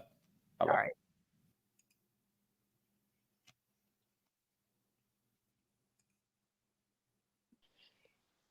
right. All right. What were you saying, Kelly? Oh, I'm not sure. Okay, you mentioned how they brought, basically Megan the Stallion and Glorilla performed for Kamala Harris. Mm-hmm. And I like both of those artists. Like, I play them in my car when I drive. However, for the presidential election or anything serious, I thought that it was cringe and inappropriate. And I read this comment, like, I don't know where, but somewhere today, like on a forum, and I don't know what race the person was in the comment, but they probably weren't black. And they made a comment that I thought about, that I agree with them from their point of view. They were saying how Kamala Harris, when she centering herself with Oprah and Beyonce, that doesn't resonate with middle America, and that's correct. Kamala towards the end was spending, like, you even mentioned this about how, you brought up the figures of how Latino men and how Latina women voted, right? So she Mm-hmm. spent too much time at the end trying to focus on black people. The Latino vote's going to exceed the black vote in some upcoming election. I think that, so from the Democratic point of view, too much time was spent on black people. And like, do you really think that, like, let's say a white person casually watching her campaign, whether they're for her or not, they're gonna think like, oh my God, like, this is what black people are, or maybe this is what black women are. Like, they're gonna see that and be like, what is this? Like, do you think a 50-year-old white person, 60, 70 years old, they get a glimpse of a clip of Kamala Harris's campaign? What do you think that they're thinking? What do you think Asians were thinking, or people from India? Like, there's more races other than black people and white people. Now, I'm aware that those groups don't have a sizable, they're not a large enough demographic. That's why they never get catered to. But you have to Mm-hmm. black people have to understand that other races were watching those clips just how you were watching them. And what do you think that they thought about it? Do you think they were thinking that it was cute? Like, oh my God. Like now, maybe some of them did think that, but I'm just saying, by and large, especially an older person, do you think that they thought that it was appropriate? Do you think that they, like, that made them want to vote for Harris? Like, I don't understand. I don't know. I don't know what they were thinking by doing that. I mean, to me, it was I think that they were trying to do something last minute, but they worried about the wrong person voting. At the end of the day, they worried about having the black person's vote, and it was the Latino men that she should have just been focusing on. To be honest, well, they should have put a more focus on that community. But ma'am, I appreciate talking to you. I'm gonna try to let this other caller come up and speak to me. But it was good talking to you. Oh, nice talking to you. Thank you. No, thank you. Bye. You have a good night. Bye bye. Let's see. Hello. Hi, can you hear me now? Yes, ma'am. Okay, really good. So I think I got the gist of your explanation. What you were saying was is that you weren't um like making fun or putting down the fact that it might have been a staged Mhm. situation, Mhm. and perhaps that was not the best word for me to use, and when I said stage, but I was trying to quickly, like comment about it. But I guess I simply meant that um, you know, a lot of the interviews that were being requested by her, I think, especially for the black audience, they were looking for more substantial, more meat and potatoes, if you will. And I think everyone, most people, won't say everyone, kind of felt that, okay, where are the hard questions? The hard questions were not being really, given to her. And so that's what I mean by stage. It was like there were certain questions that it was almost like she was prepared for. When they were asked, everybody was like, oh, okay, here we go again. The same stuff. She's just regurgitating over and over again. And I think people got frustrated. I know me personally is like I got frustrated because I'm like, okay, if you only have 100 and something days in order to really sell yourself during your campaign, then you really need to go ahead and just simply buck up and let the hard questions come, because this is what people were trying to do, especially the undecideds. They were like, well, listen, I need to hear what it is that you have to say. But for me, there were a lot of things that were going on in her campaign that were just downright insulting. Now, I'm one of your older listeners and viewers. Mhm. So I come at things, I guess, from a maybe slightly different perspective than other folks, meaning that I've had more time to see how these things kind of operate, from 4 years to 4 years down the road. There are certain patterns that exist, things that happen and occur sort of like on a regular basis. And I think, well, for I'll just talk about myself personally. I didn't feel the sincerity from her at all. It just wasn't there. There were things that are happening in the country right now that happened under her administration that people needed answers for, and they were looking for something from her that were a little bit more substantial. And I felt that was just simply not there, especially somebody who is just trying to do this really quickly. And I mean, that's what I got from her. It's like, really? I mean, folks can't afford food, they can't afford rent, that just everyday life is impactful for people right now.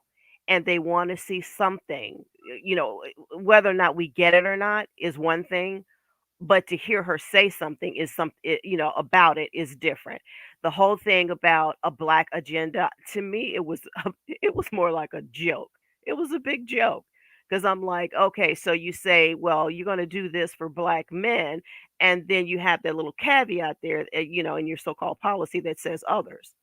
Okay, and everything from the so-called entertainment, I mean, it's insulting. You having someone come out there and twerk, is that all black folks need, is twerking? I mean, that's, to me, that's insane. And I mean, I get that, you have Barack Obama and other folks in your, trying to push your campaign through, and then you go and you dump on black men, and maybe that's not the right word, dump, but you go and you chastise. He goes and he chastises black men about, oh, so you don't want to vote for her because she's a woman. And when he said that, it just kind of set me off, because I'm thinking to myself, no, you know, how dare you say something like that? Because then it just simply invalidates what it is that you just said to these black men, because then now you have to go back several years to the Hillary campaign and see where that was not true. That overwhelmingly you had black men voting for Hillary Clinton. So there was just a lot of things that were going on in there that people were, I at least for me, I felt very, very insulted by. And so I don't know. That's just my 2 cents on it. No, I think you have the right to feel insulted, but like my thing is, y'all, like my faith not in politics, it's in the Lord. But like if we're speaking on policies, the only problem that I'm having with a lot of black folks is that when it was a lot of black men, not a lot, but it was a loud voices of black men that asked for a black agenda. She comes out with one, there's a little caveat, but she came out with one. There has not been the same scrutiny or questioning towards Trump. There is nothing about that platinum plan. That was 2016 or what, 2020 when he was trying to pander. But there's no where is his black agenda? That where is this idea that she got to prove herself, but like the same smoke is not given to Trump. That is my only problem. So I'm with Trump. Like let's yeah, Trump won. Let's get it in. I just want to know if black folks are going to have the same smoke for Donald Trump if he don't deliver, because Miss Kamala was getting it. She was getting ran through the mud. She was getting talked about, but honestly, she did. Whether people like how she did it, the problem is she did it. She pandered. She asked. People asked her for interviews, even if they were staged or set up, whatever. She did it. Asked for a black agenda. She came out with one. Now, even though it got some other stuff in there, it was still a black agenda. That's not happening with Trump. That's not. And then honestly, Trump was given a whole bunch of word salad in his interviews too. He wasn't answering a lot of questions too. He just get up there and just, yeah, we are. Well, it was the greatest country, and if you got to understand it, and it's like, bro, you're not even. Both sides wasn't answering a lot of tough questions. It was just pointing the finger pointing, but really no side was really answering a lot of tough questions too. It was word salad coming from her. It was word salad coming from him. But my only problem with Donald Trump is that this whole black agenda thing. What is he going to do for black folks? I mean, because, well, that's a whole different story. But HR 24 is still sitting there. But when what is his plan for black folks? Because black folks demanded one from her. He don't even have a concept of one. We don't know what it is, and if he does, I haven't heard it. When it came to reparations, that's what it was. Even though she can't just make reparations happen, we understand that. But she was asked about it. And she said she's down to have a conversation about it. Why was Donald Trump making a joke about Kamala Harris and her on Twitter, talking about taxpayer funded reparations? That don't sound like Trump is against reparations. That's what I'm saying. It's been a whole bunch of stuff during this time where it's like, okay, one side is saying she's down to talk about it and seeing if something can be done. Trump is saying literally on Twitter, he's making fun of her campaign by saying he's against tax funders reparations. So it's like, why is he not getting the same smoke that the somewhat black woman, because I understand people, she's not black, whatever, the somewhat black woman is getting? And that's why I thought the disconnect was coming from, because even if it was pandering, she did it. What did Trump pander towards black folks, since we're demanding something from her? And that's why I got a little upset, because it's hypocrisy. She has to do it all. The white man not getting any type of criticism. Let's just put him in there. But wait a minute, he's not answering a lot of questions too. He talking a lot of word salad. He ain't got no black agenda. Why she had to come up with a black agenda? Why she do all these interviews? And that's just my grievance. I ain't got no problem. Like he the president. My thing is, I'm not scared of who running the office, because like we gonna get through these 4 years like we got through the last 4 years. But I just want black folks going forward to give him the same smoke. And honestly, if he don't deliver this term, I wish black folks would withdraw their vote. That's where I stand on. If he don't deliver anything towards black people, or actually make the economy better and all that, blah, blah, blah, I think it'll be time for black folks to withdraw their vote and then actually demand something. Because we didn't even what did black folks demand from Donald Trump to do for us? Mm-hmm. Nothing. We just got tired of Democrats, and we said, and a lot of us said we're going to vote for Trump. Cool. Now, if he don't do nothing, what then?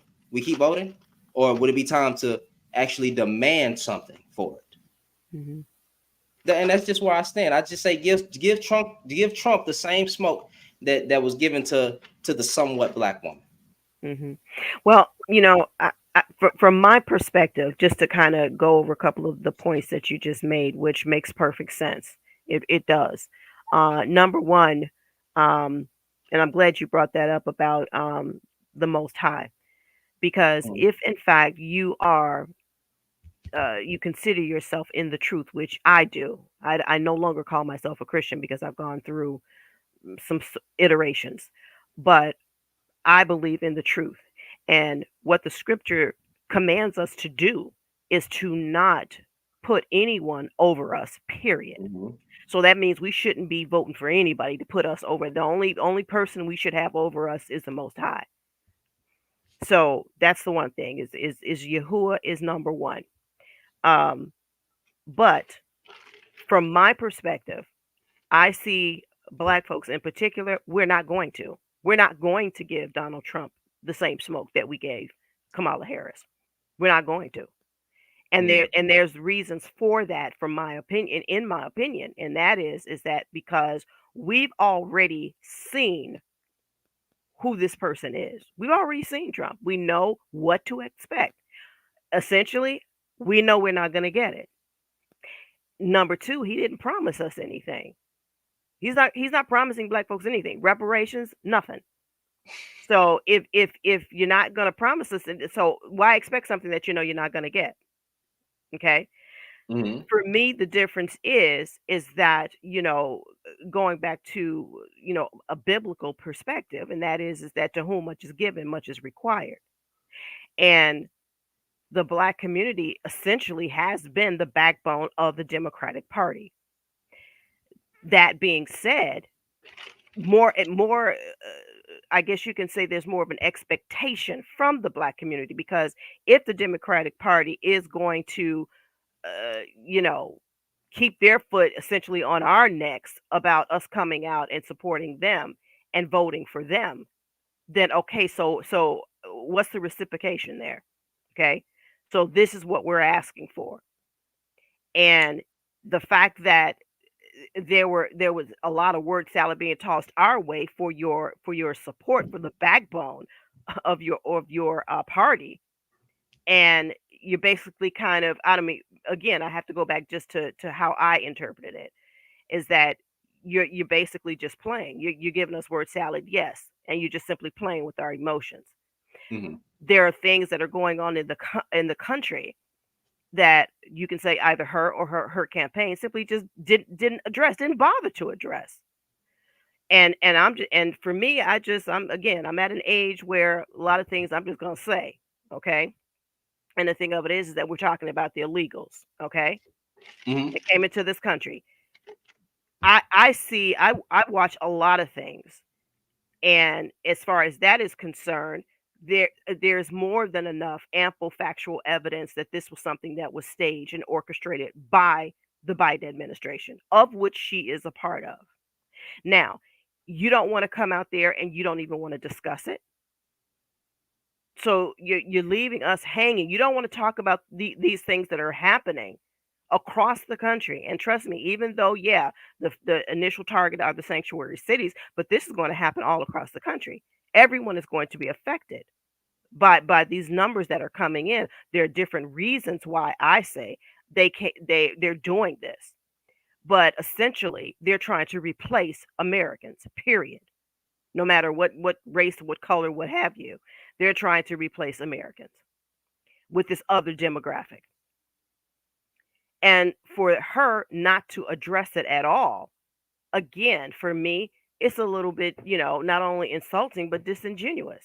When you know full well this is what people are dealing with and they want some kind of answers to. And, so yeah, you're right as far as the conversation. We're not going to. We're not going to hold Donald Trump accountable, or ask him, or have the same smoke for him as we do for her and the Democratic Party, because we're not the backbone of that, I'm sorry, of the Republican Party. We're not. Mhm. So there are different expectations there. And so for me, that's how I look at it. So, Well, I mean, I can see how this would be a good thing.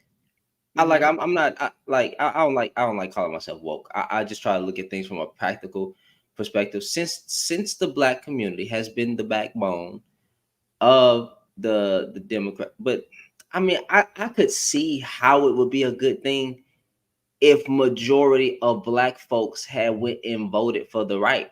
But as we can see, majority of black folks still voted for the Democrats.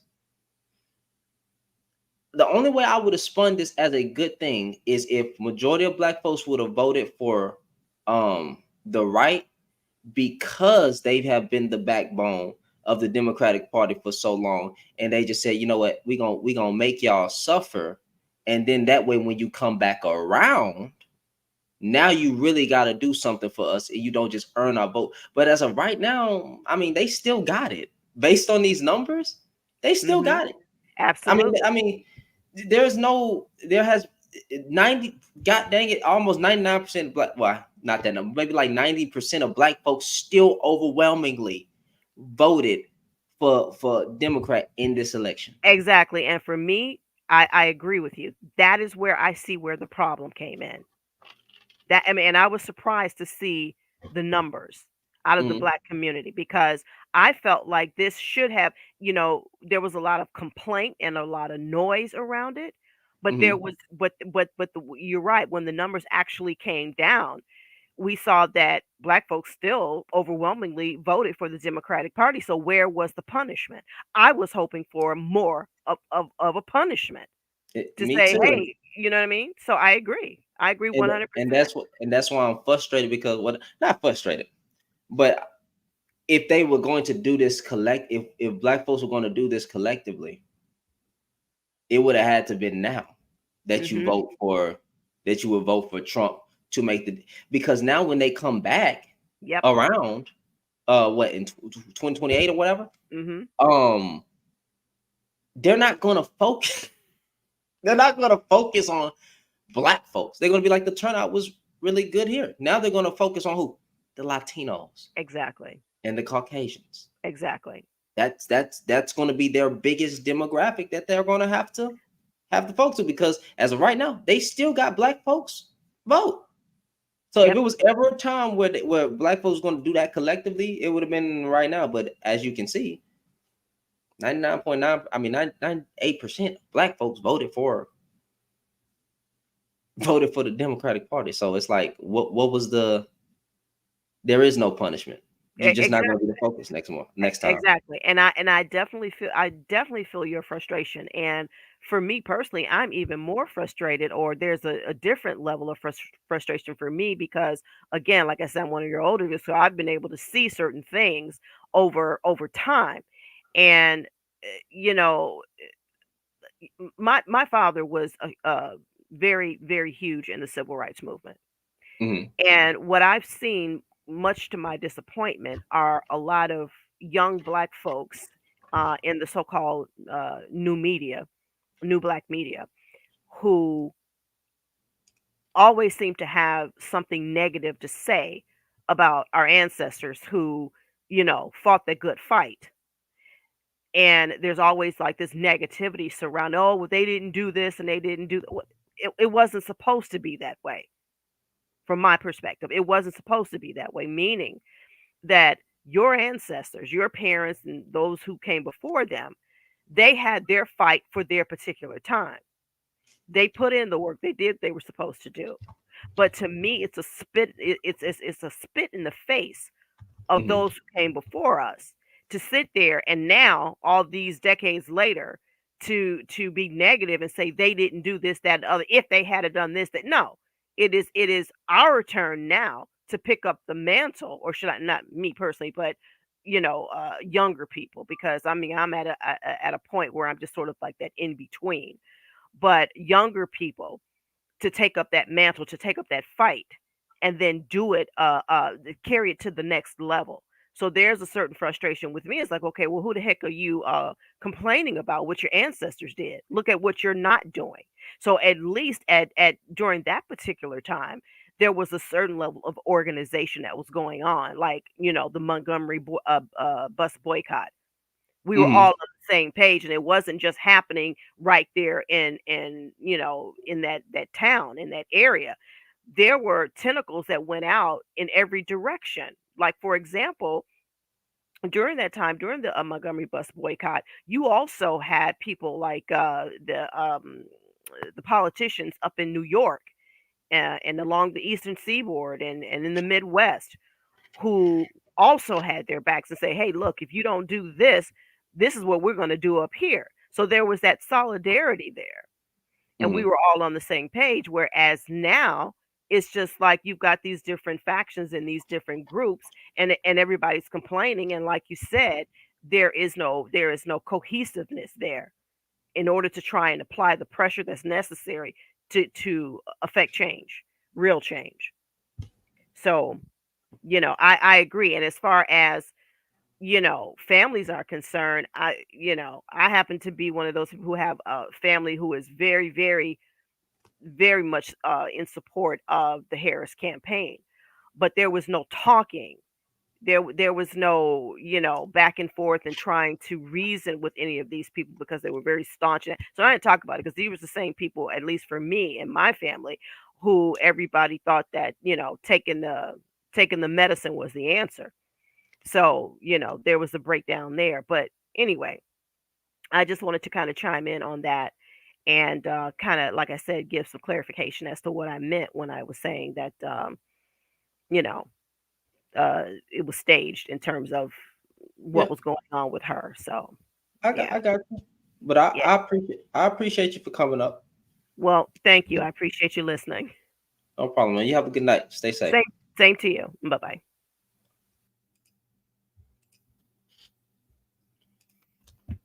Ah,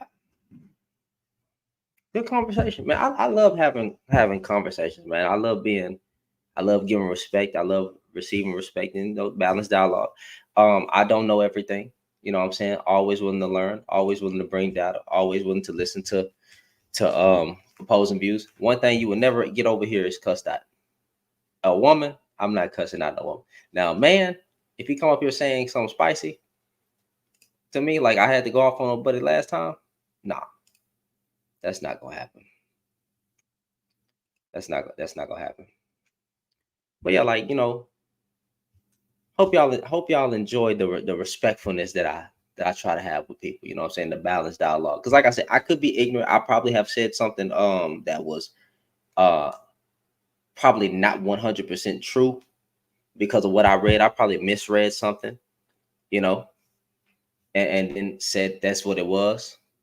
I love correction. If I'm wrong about something, to let me know. But from based on what I know, I don't see enough information. And based on what I've learned, inflation doesn't directly correlate with the president. Now, I don't know if I'm wrong on saying that, but based on what I've what I've read, that's not how inflation works. But like I said, willing to learn. If somebody has any information, let me know. We gonna see what Tyrone. What in the? I always forget which one. Which one is it? Oh, it's this one. Trump. Good afternoon. Good Let me know afternoon. the video. How long is this? Let's see. Thank you. Oh, it's ain't long. Thank you. Where's it Thank at? you. Thank you.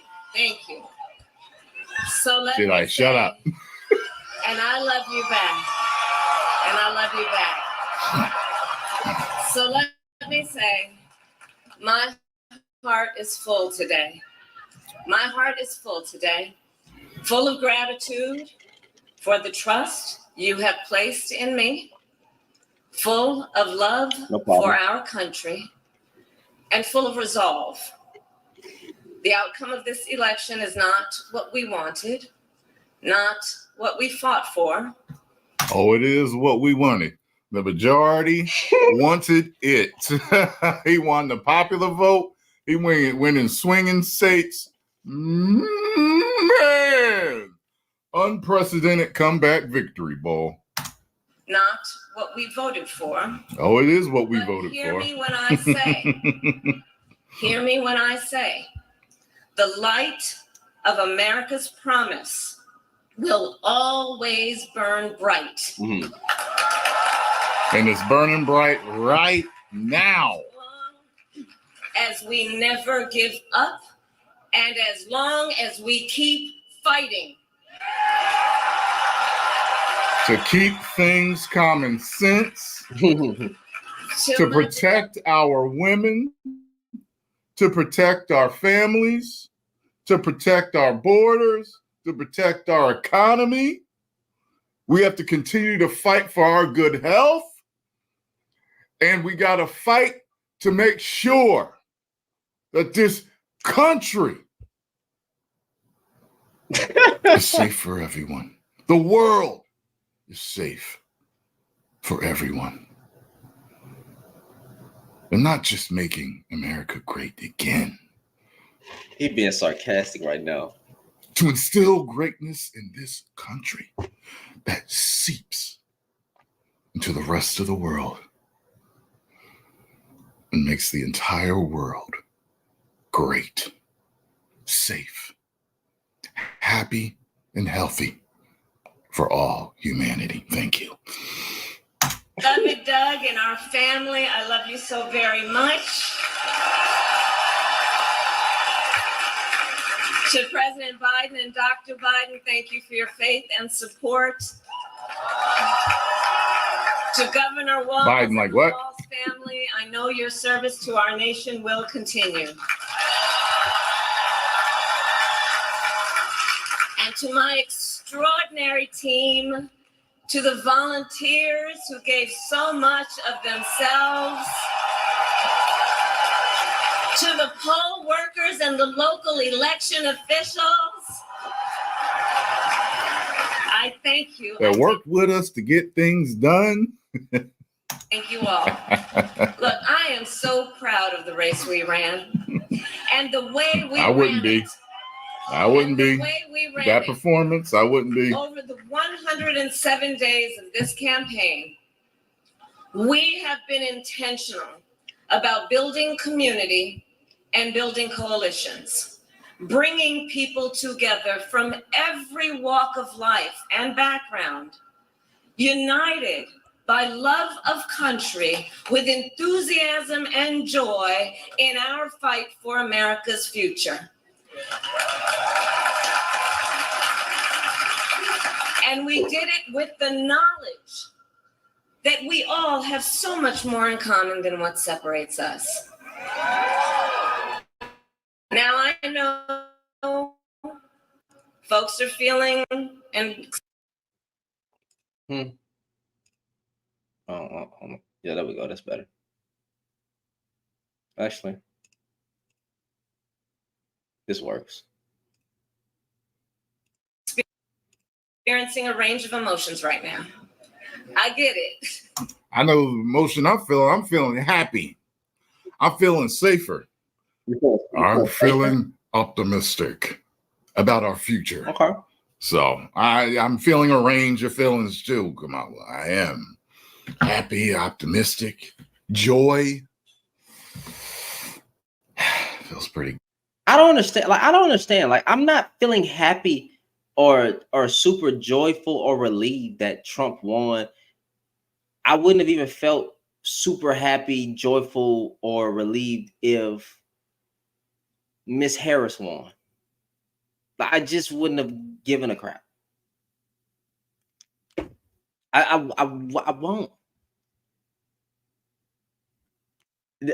Politics is a religion. Y'all think religion is divisive? Politics is divisive, bro. People are deleting their family members, like off of social media, losing friendships, calling for death. It's like, bro, it's so bad. Babe, come here. You ain't gotta get on camera. But what you said that they called for the death of who?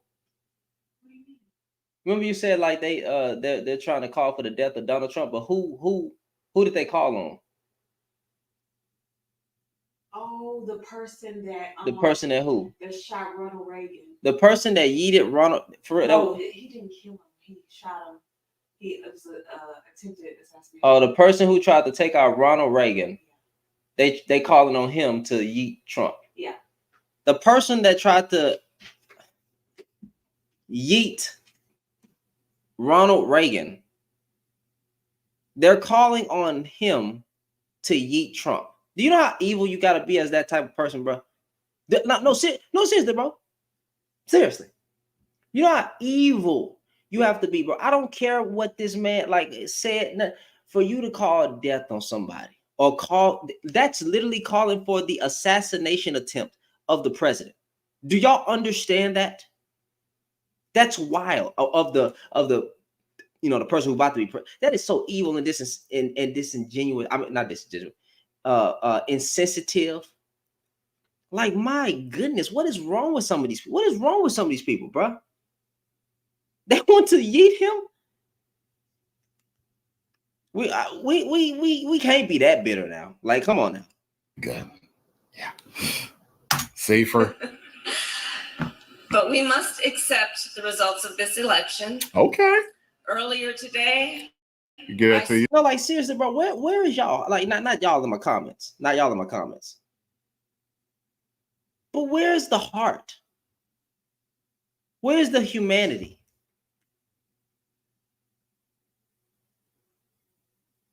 Where is the humanity?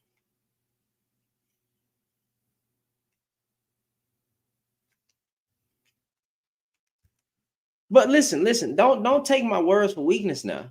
When there's a time for war, there's a time for war. When there's a time for peace, it's time for peace. But right now, it ain't a time, it's a time for peace, fam, because why are you calling on the assassin? Why are people calling on the assassination attempt of Trump, bro? And look, Elon Musk, when he was like, why hasn't nobody tried to take out Kamala? Wrong with Elon? Like, what's wrong with you, Elon? That don't sound like you genuinely asking a question. It sounds like you're calling for the assassination attempt of this woman. I'm not saying that's what he was doing. I'm just saying that's what it sounds like. That's the problem. Any person, it could be a black person, Caucasian person, Hispanic person. It could be an Asian person. I do not care, bro. Like the heart, bro. The heart. And you know what's a darn shame? Some of y'all calling yourself Christian. Yep. Listen, when Jesus said you shall be judged by every word that you said, every idle thing that you said, understand that. That means watch your mouth. In ghetto terms, ghetto Bible terms, that means watch your mouth. In hood Bible, hood Bible learning, right? Hood Bible study, watch your mouth. Point blank, period. Well, let's continue. Spoke with President-elect Trump and congratulated him on his victory. I also told him that we will help him and his team with their transition. Okay. And that we will engage in a peaceful transfer of power. Okay. See, we was all concerned. She beaming.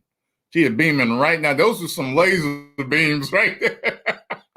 Those are some laser beams. I don't want to look at me like that. See, because people was concerned about some shenanigans. Definitely. So, okay. You say so. A fundamental principle of American democracy is that when we lose an election, we accept the results. Okay. That principle, as much as any other. I see what she's doing. She's trying to say we ain't gonna do what he did last time. That's what she's doing. Distinguishes democracy from monarchy or tyranny. and anyone who seeks see where the she's going public with it. trust must honor it.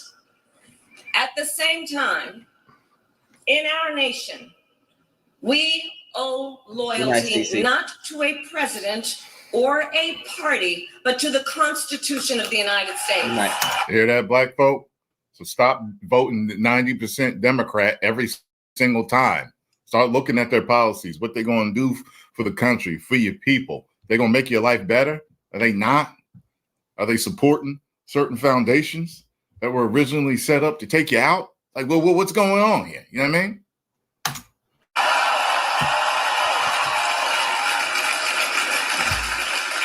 And loyalty to our conscience and to our God.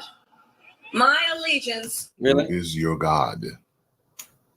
Mine is the all-powerful creator of the heavens and the earth. That's who mine is. Wait, what? Who is yours? Wait, whoa, time out. Tyrone, when did you get saved?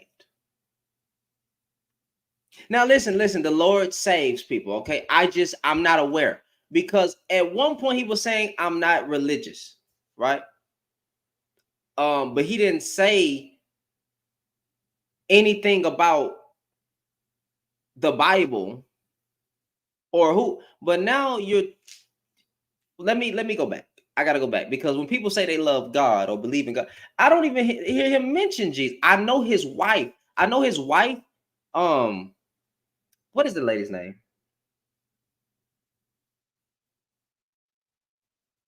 God, oh, wait, what is that? What is this man's wife name? Tyrone Magnus' wife.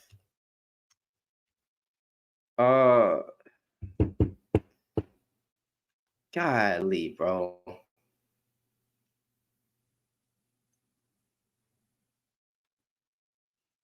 What is this lady? Oh man, it's gonna hurt. Because I used to watch them all the time, but they got a couple, not a couple channel, but like, let me see.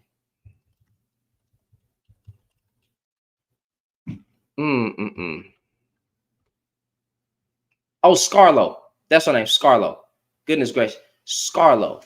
I know Scarlo. I think she's a believer, but I'm like, when did you get? Huh? That's very surprised to hear. Creator of the heavens and the earth. Oh, mine is your God. My allegiance. Who is your God? Yeah, because I don't even. Mine is the all-powerful creator of the heavens and the earth. Okay. That's who mine is. Say his name. Who is yours? I still don't know what that means. To all three is why I am here to say, while I concede this election, I do not. And honestly, when people say that they believe in God, I don't know what that means anymore. Because so now when people say they believe in God, I need to know what you mean. You know what I'm saying? I want you to say Jesus, Yeshua, if you want to use the Y, because I know that's not his name. Shut up. Jesus know you're talking about him. Yahweh Shah or Yahweh. Give me some. Because people be up there talking about God, this and God that, and their hearts be far from God, and then they be support stuff that God don't even support. So I'll be very confused. Like, what you mean? Thank God. The devil bless people too. So I don't know. I need you to say something. Concede the fight that fueled this campaign. And to represent him. The fight for freedom, for opportunity, for fairness, yes, and the dignity of all people. A fight for the ideals at the heart of our nation, the ideals that reflect America at our best. Okay. That is a fight I will never give up.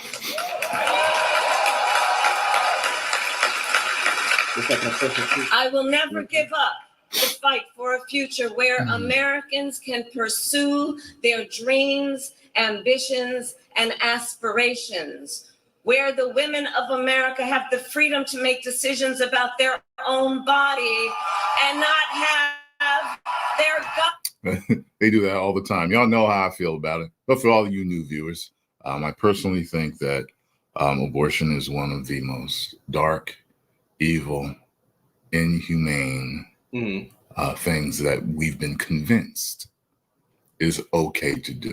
Similar to Spartans throwing away their babies if they were born small, something like that. That's something that's very savage. What we do to our unborn children is extremely savage. If the most nurturing of the two sexes can be convinced to fight for a right to terminate the life, the human life growing inside of them, and they think that that's fine,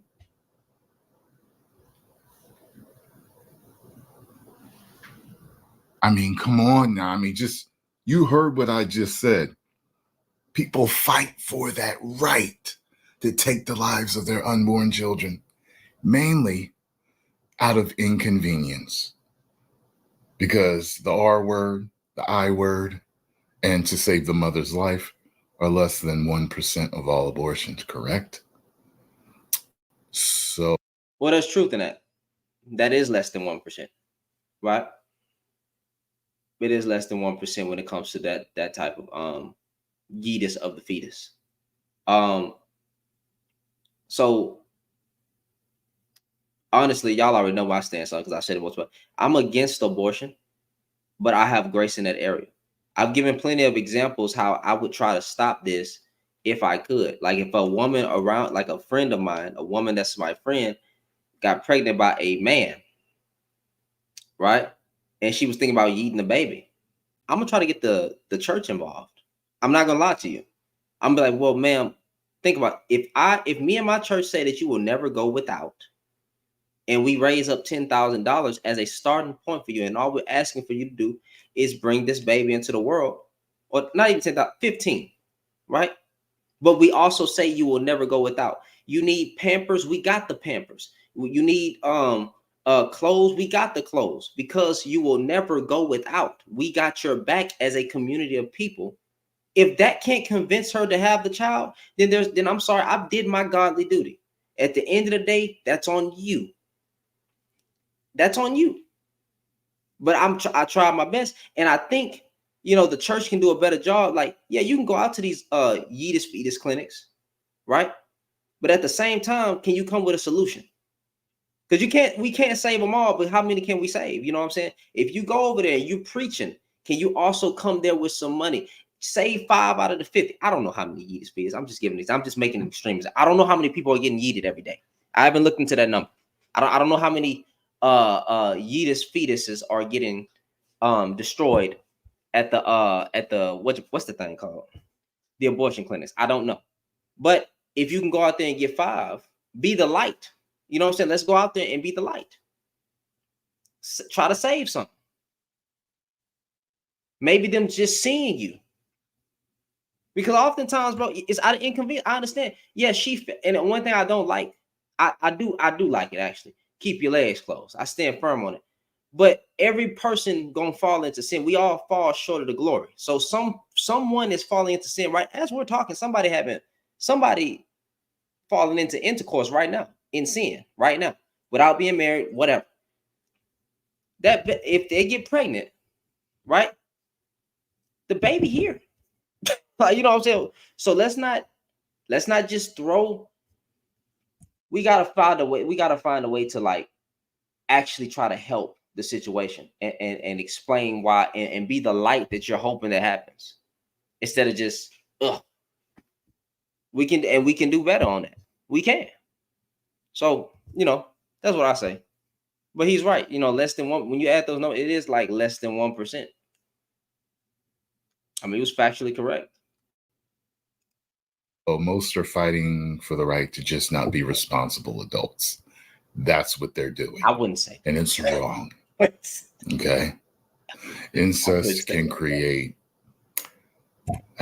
very damaged individuals genetically. I understand why people might want to have that done. If something like that happens in a family, I get it. I understand the. We also we got to figure out like why people not stick. Never mind. Because the one thing I don't like is the single mother talk, because it's like we're talking about life inside the womb, but then we're not talking about the life here. We want to go into we want to bring up statistics as men talking about the CIA says the black man is the most active father, but then y'all talking about all these single mothers out here. Okay, so where are the fathers for these single mothers? And then the only thing I don't like about this conversation is that it can go either way. And you can try to be as balanced and nuanced as you can, but it's going to go left. It's going to go left because they'll say, choose the wrong man. You chose the wrong man.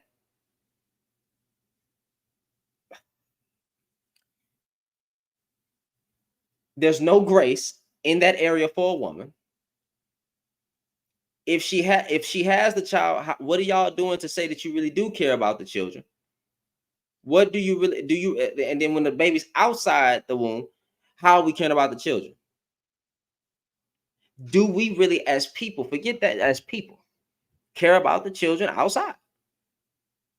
So, I again gotta have empathy and sympathy in that situation. But again, he was correct. R word on that. You may not want that person who violated you's child growing inside of you. Mm-hmm. They kept you in the basement. You weren't able to get away, and now you have this life growing in you, and they save you after 2 weeks, 3 weeks, whatever, and you can't take that. You need this piece of this person taken out. I understand that. Okay. To save the mother's life. I understand that. But the rest, everybody just being irresponsible adults? No. Make a way. Put on your big boy and your big girl pants and raise that child. Or give it up for adoption. Because from what I understand, there are like 2 million people on the adoption list. 2 million. 2 million. That's insane to me. That's a lot of people, a lot of loving people that can't have children. And they're waiting for a beautiful life to come into theirs so they can raise it lovingly. Hey, why are there too many? But you'd rather take that life. I got to look into that. I'm sorry. I've never even thought to look up how many people on the adoption. So what's stopping them from? Never mind. Ever support anyone that is okay with that.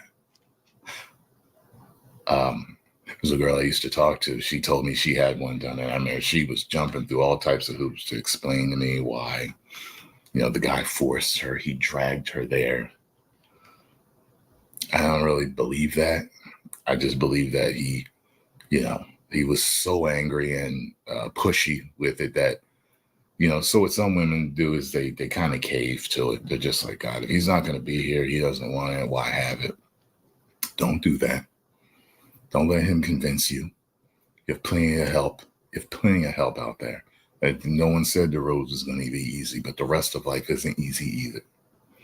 Take responsibility for the decision you made to open your legs or ejaculate inside of somebody without protection before marriage, all that good stuff.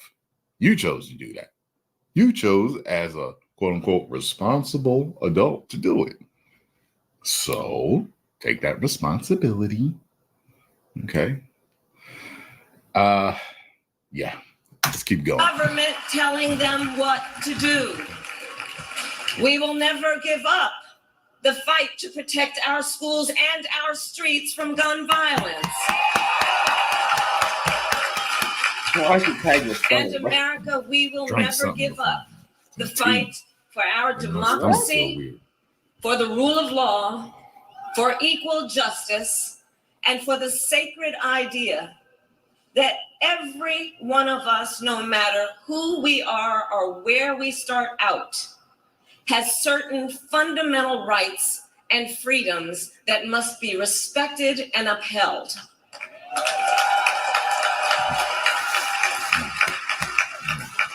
And we will continue to wage this fight in the voting booth, in the courts, and in the public square. And we will also wage it in quieter ways, in how we live our lives, by treating one another with kindness and respect, by calling people dictators and the next Hitler and dangerous and a danger to democracy, a danger to the country, and a R word and a N word, misogynist, all this other stuff. See what you're doing. Treat each other with kindness. I see what you're doing. Like we've treated Trump. Please. in the face of a stranger and seeing a neighbor. By always using our strength to lift people up, to fight for the dignity that all people deserve. The fight for our freedom will take hard work. But like I always say, we like hard work. What the fuck is that? Hard work is good work. Hard work can be joyful work. You hear how her accent changed when she said that? And the fight for our country Like I always is say. always worth Like it. we always It is say. always worth it.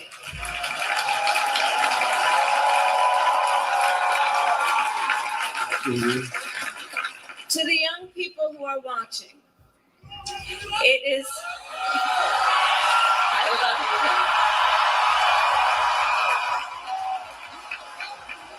you. To the young people who are watching, it is okay to feel sad and disappointed, but please know it's going to be okay. On the campaign, I would often say, when we fight, we win. But here's the thing.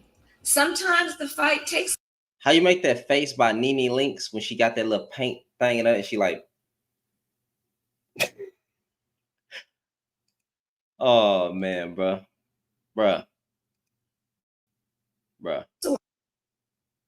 While.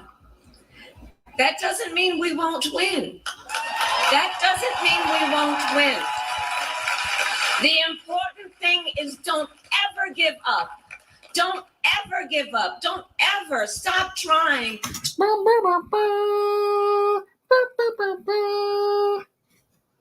Most of you will get that if you're my followers.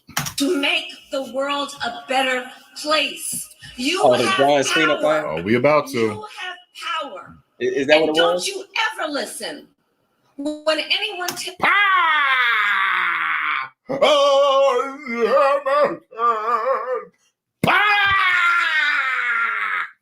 tells you something is impossible because it has never been done before. I'm not gonna lie. I probably should have went to one of these betting websites and put some money in. I really should have put some money on this project. I mean, not project, on this presidency. I really should have, bro. I'd be rich. Because I knew she was going.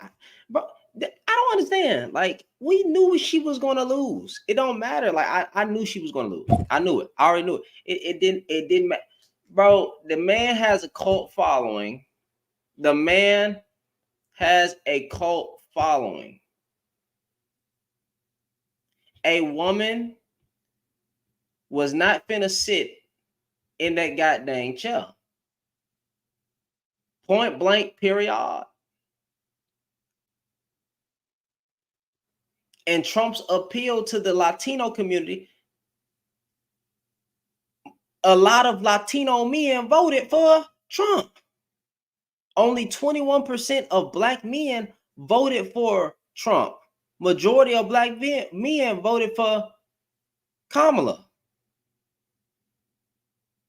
All that trying to pander, like not pander in a bad way, but that's literally what politicians do. They pander because they're trying to win you over. So all that pandering she was trying to do to the black community, that wasn't us. She didn't need to focus on us.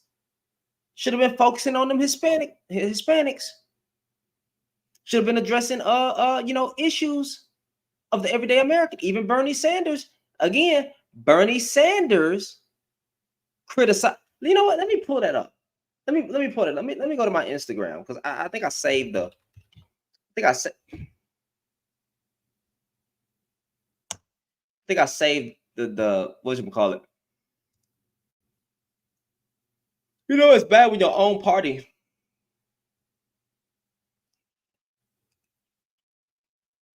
You know, it's bad when your own party coming after. But I mean, you know, even Trump's own party came after him. So like, you know, this ain't nothing new. Am I lagging? I feel like I'm lagging.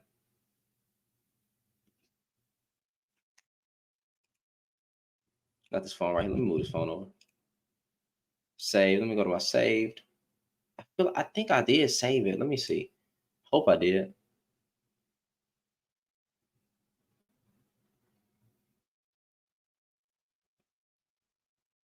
Bernie Sanders.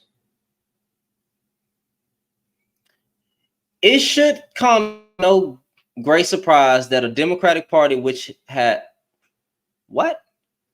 It should come as no great surprise that a Democratic Party which has abandoned working class people would find that the working class people or working class has abandoned them. While the Democratic leadership defends the status quo, the American people are angry and want change, and they're right.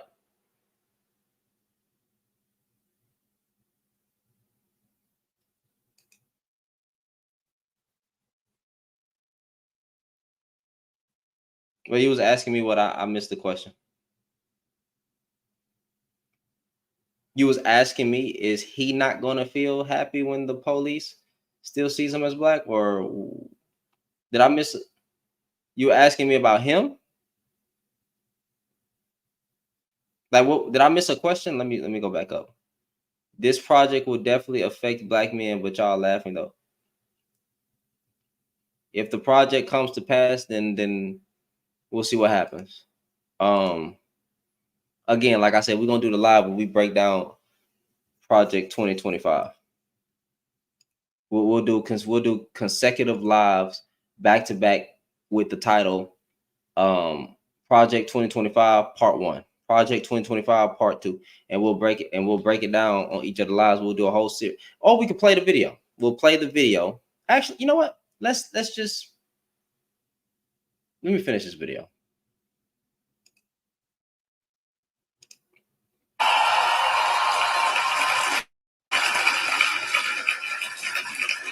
You have the capacity to do extraordinary good in the world. And so to everyone who is watching, do not despair. Oh, This I'm is not. a time to throw up our hands.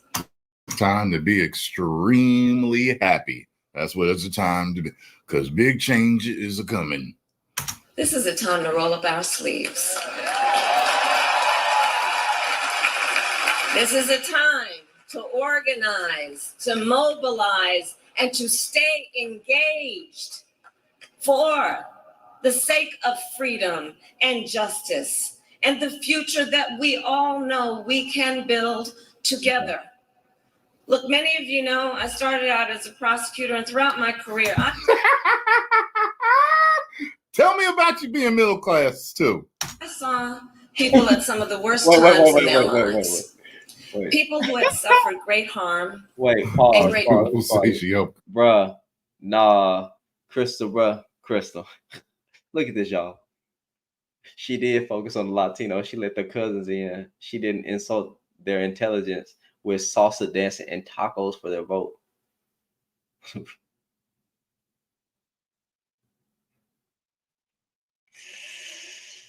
Oh, we Create some of those instances. Oh my God. And yet. Oh, by the way, guys. Wow. I've been called biased. Okay. I am biased. So are you. We're all biased. But the reason why you watch me is because I'm honest and I'm fair. There's a difference. Okay. Because there's certain people that are biased, but we're all biased. But you can be biased, but unfair. You know what I mean? Okay, hold on. Let me Let me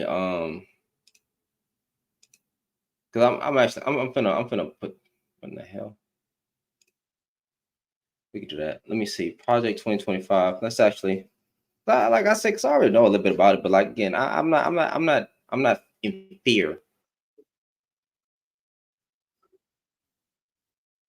Hold on. Pause. Pause. Thank you. Oops. Out the way, man. All right. Let me share the screen.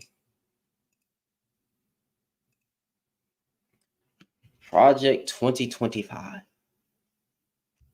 Man, come on now.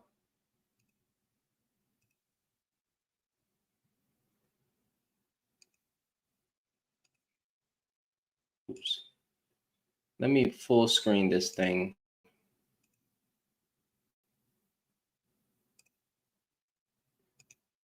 Crap.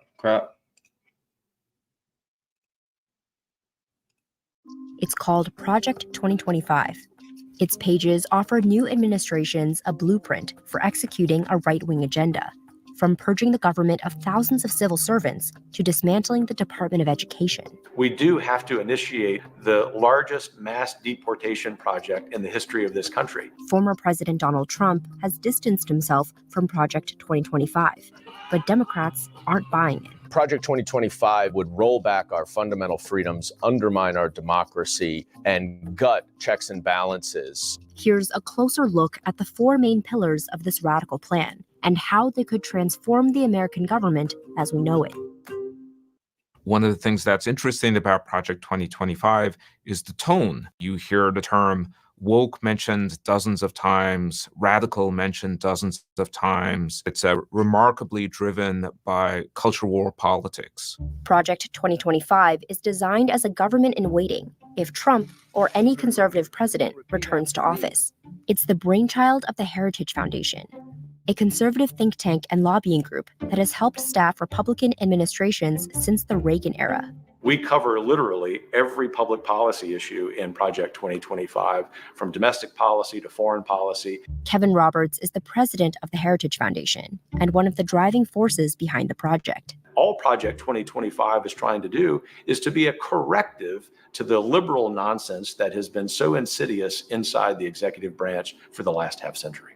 The Heritage Foundation says Project 2025 is backed by more than 100 conservative organizations and a $22 million budget. So I think the size, scale, and sophistication of Project 2025 is unprecedented.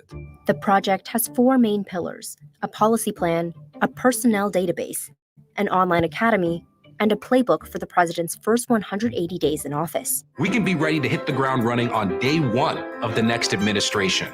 The first pillar is a policy agenda that focuses on dismantling the so-called administrative state, or what some conservatives call the deep state. Either the deep state destroys America or we destroy the deep state. For Project 2025, dismantling the administrative state means purging the civil workforce of tens of thousands of federal employees. I wasn't laughing at what he said. It's just the way he be talking, bro. The way he be talking. Either we destroy the deep state. And replacing them with conservative pre-vetted picks. There is a concentration not just of power, but a concentration of radical leftist ideology in these employees. Come on, man. I was trying to read that. But a concentration of radical leftist ideology. Pause.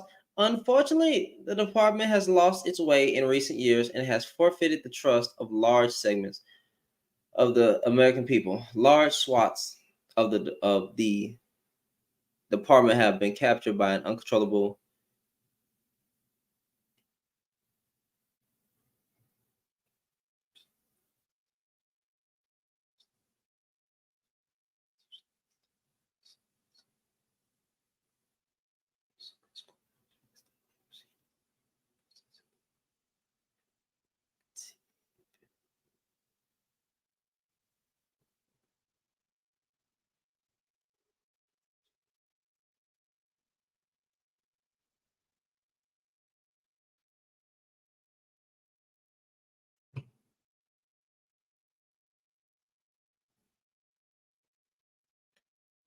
Too political, corrupt, and not to be trusted.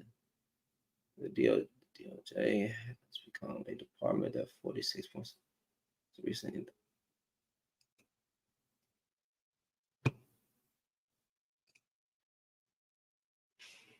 Ideology in these employees. Hopefully, we will see over the next 10 to 20 years the elimination of entire cabinet departments. The plan would dismantle the Department of Homeland Security, eliminate the Department of Education entirely, and transform the FBI into a political task force that is accountable to the president. But the leadership of the FBI. I know what's crazy. Didn't he already say something about getting rid of the Department of Education? Not getting rid of, but like, no, he did say something about that. Into a political task force that is accountable to the president. But the leadership of the FBI. Security. Eliminate the entire cabinet departments. The plan would dismantle the Department of Homeland Security, eliminate the Department of Education entirely, and transform the FBI into a political task force that is accountable he to the president. didn't say but that. The leadership of the FBI has been awful and rotten and not. I don't think he said that. He said something in regards to Black history. So, no, he said something about the department. I'm gonna go find the clip. I remember because he was sitting on something. It was on a news station, and there was one Black guy present who didn't say anything. I remember the clip. Transparent for a long time. It is very important that Congress reestablish its purview over the FBI, generally its jurisdiction. To give a sense of how radical this is, the FBI is an organization that has never been run by a Democrat. And so this is an organization that in its bones is a fairly conservative organization, and where now you have right-wing voices saying that it should be eliminated. The playbook also outlines a plan to bring many federal agencies, like the Department of Justice, under more direct presidential control. What Project 2025 articulates is the idea that the president should be the one directing the activities of the Department of Justice, even if that means that the president will not be investigated or that the DOJ will be sent to attack the president's political enemies. We will root out the communists, Marxists, fascists, and the radical left thugs that live like vermin within the confines of our country. The Heritage Foundation says it wants to ensure that what remains of this whittled down federal bureaucracy is conservative, not just for the next president, but for a long time to come. Pillar 2, Personnel Database. The Heritage Foundation has already contracted the technology company Oracle to build this database, kind of like a conservative networking platform. We've recruited Americans all over the country, and so we've had well over 11,000 people who've applied to be considered by the next president and his administration. Trump really emphasizes loyalty, and you see those practices now being adopted by Project 2025, where you fill out a form that essentially indicates if you are loyal to President Trump or not. Once they're fully vetted, they can move on to Pillar 3, an online presidential administration academy that would train future bureaucrats in conservative values and governing. So we want these people who are competent, who have great credentials, to be prepared for the specific job that they will have. Project 2025 provides detailed policy plans for dozens of government agencies, outlining ways to create de facto abortion bans, slash federal investment in renewable energy, and roll back environmental regulations. Here, you can see several sections dedicated to consolidating U.S. immigration slash federal investment in renewable energy, and roll back environmental regulations.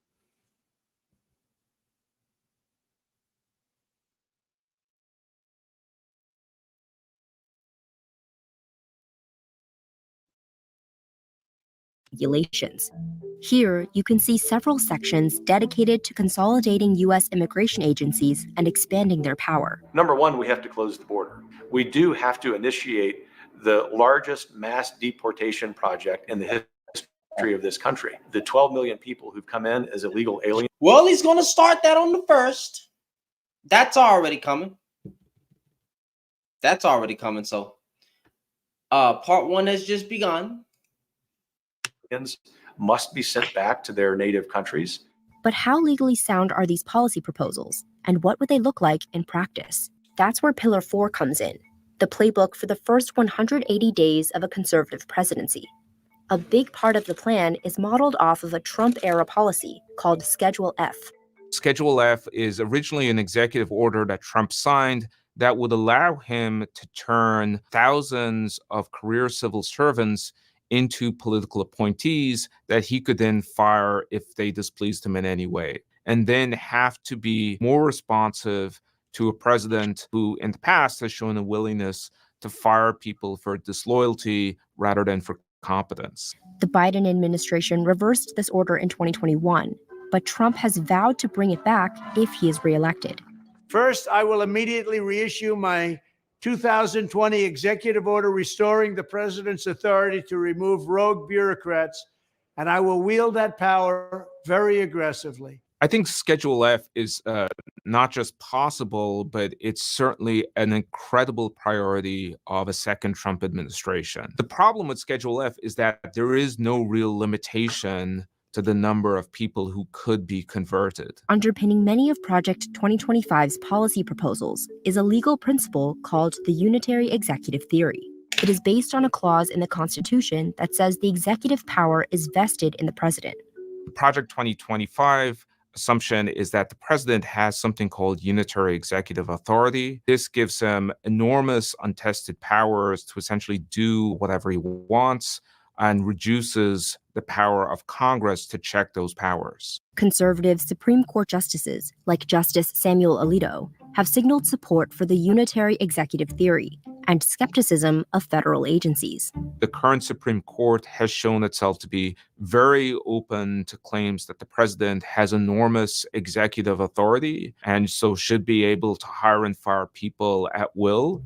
In July, the Supreme Court granted presidents immunity for any official acts taken while in office. Legal experts say this decision could set the stage for expanding presidential power. Trump would be looking at a Supreme Court that would be quite sympathetic to his claims that he has extraordinary executive powers, far more than previous presidents, and would allow him to do things that previous Supreme Courts would have checked with other presidents. Other legal scholars say the unitary executive theory and some of Project 2025's more radical proposals simply aren't realistic. It will inevitably draw dozens of lawsuits if all of its policies are implemented. So you cannot eliminate an agency without Congress agreeing to that. Congress has the power to create agencies and to eliminate agencies unless the Supreme Court suddenly grants new power to the president. Project 2025 has garnered increased attention on social media. Project 2025. Project 2025. Project 2025. As Democrats shine a spotlight on its sweeping proposals. Project 2025 will destroy America. Look it up. This agenda is a fascist authoritarian dictator's dream. And we know that that is exactly who Donald Trump wants to be. Democratic Congressman Dan Goldman is part of the Stop Project 2025 task force. So what we are trying to do is make sure that every American who is going to go to the ballot box on November 5th knows exactly what they will get if Donald Trump wins. More recently, Trump made moves to distance himself from Project 2025. In a Truth Social post, he said he knew nothing about it, calling some of the proposals ridiculous and abysmal. Goldman says these statements are part of a larger political strategy. So many of his former top officials are at the head of Project 2025. It is a political calculation that he's making because he recognizes that the American people do not support this extremist and political. Given dollars the left has spent attacking Project 2025 because they have nothing else to run on, I wasn't surprised to see President Trump's statement, knowing hard feelings. Back in 2022, Trump spoke at the Heritage Foundation and was direct about its role in crafting future policy. This is a great group, and they're going to lay groundwork and detail plans for exactly what our movement will do and what your movement will do when the American will give us a colossal mandate to save America, and that's coming. Trump's policy platform closely resembles many of Project 2025's proposals too, from cracking down on immigration to blocking gender-affirming healthcare and stopping a woke government. The persuasiveness of these ideas, the overlap that between Trump's priorities and the priorities of the project all sort itself out. It really is the conservative playbook, year or two, but hopefully for the next generation.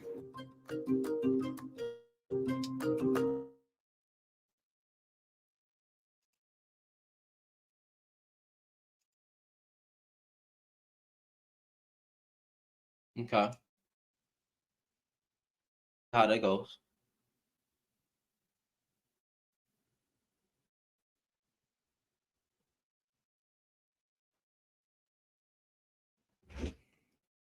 My bad. If my connection was going in and out, my bad. Yeah, like I said, we shall see. We shall see.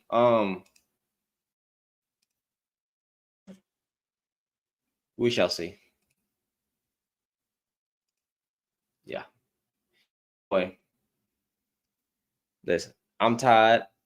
Like I said, we're gonna start doing some breakdowns. Read probably like a page, like we're gonna start reading a lot of it, seeing what's going down, seeing what's coming, and we'll see what's going on. I don't mind reading it with y'all on the live stream and stuff like that, and really just looking to see what the problem is and how this affects and going into details, man.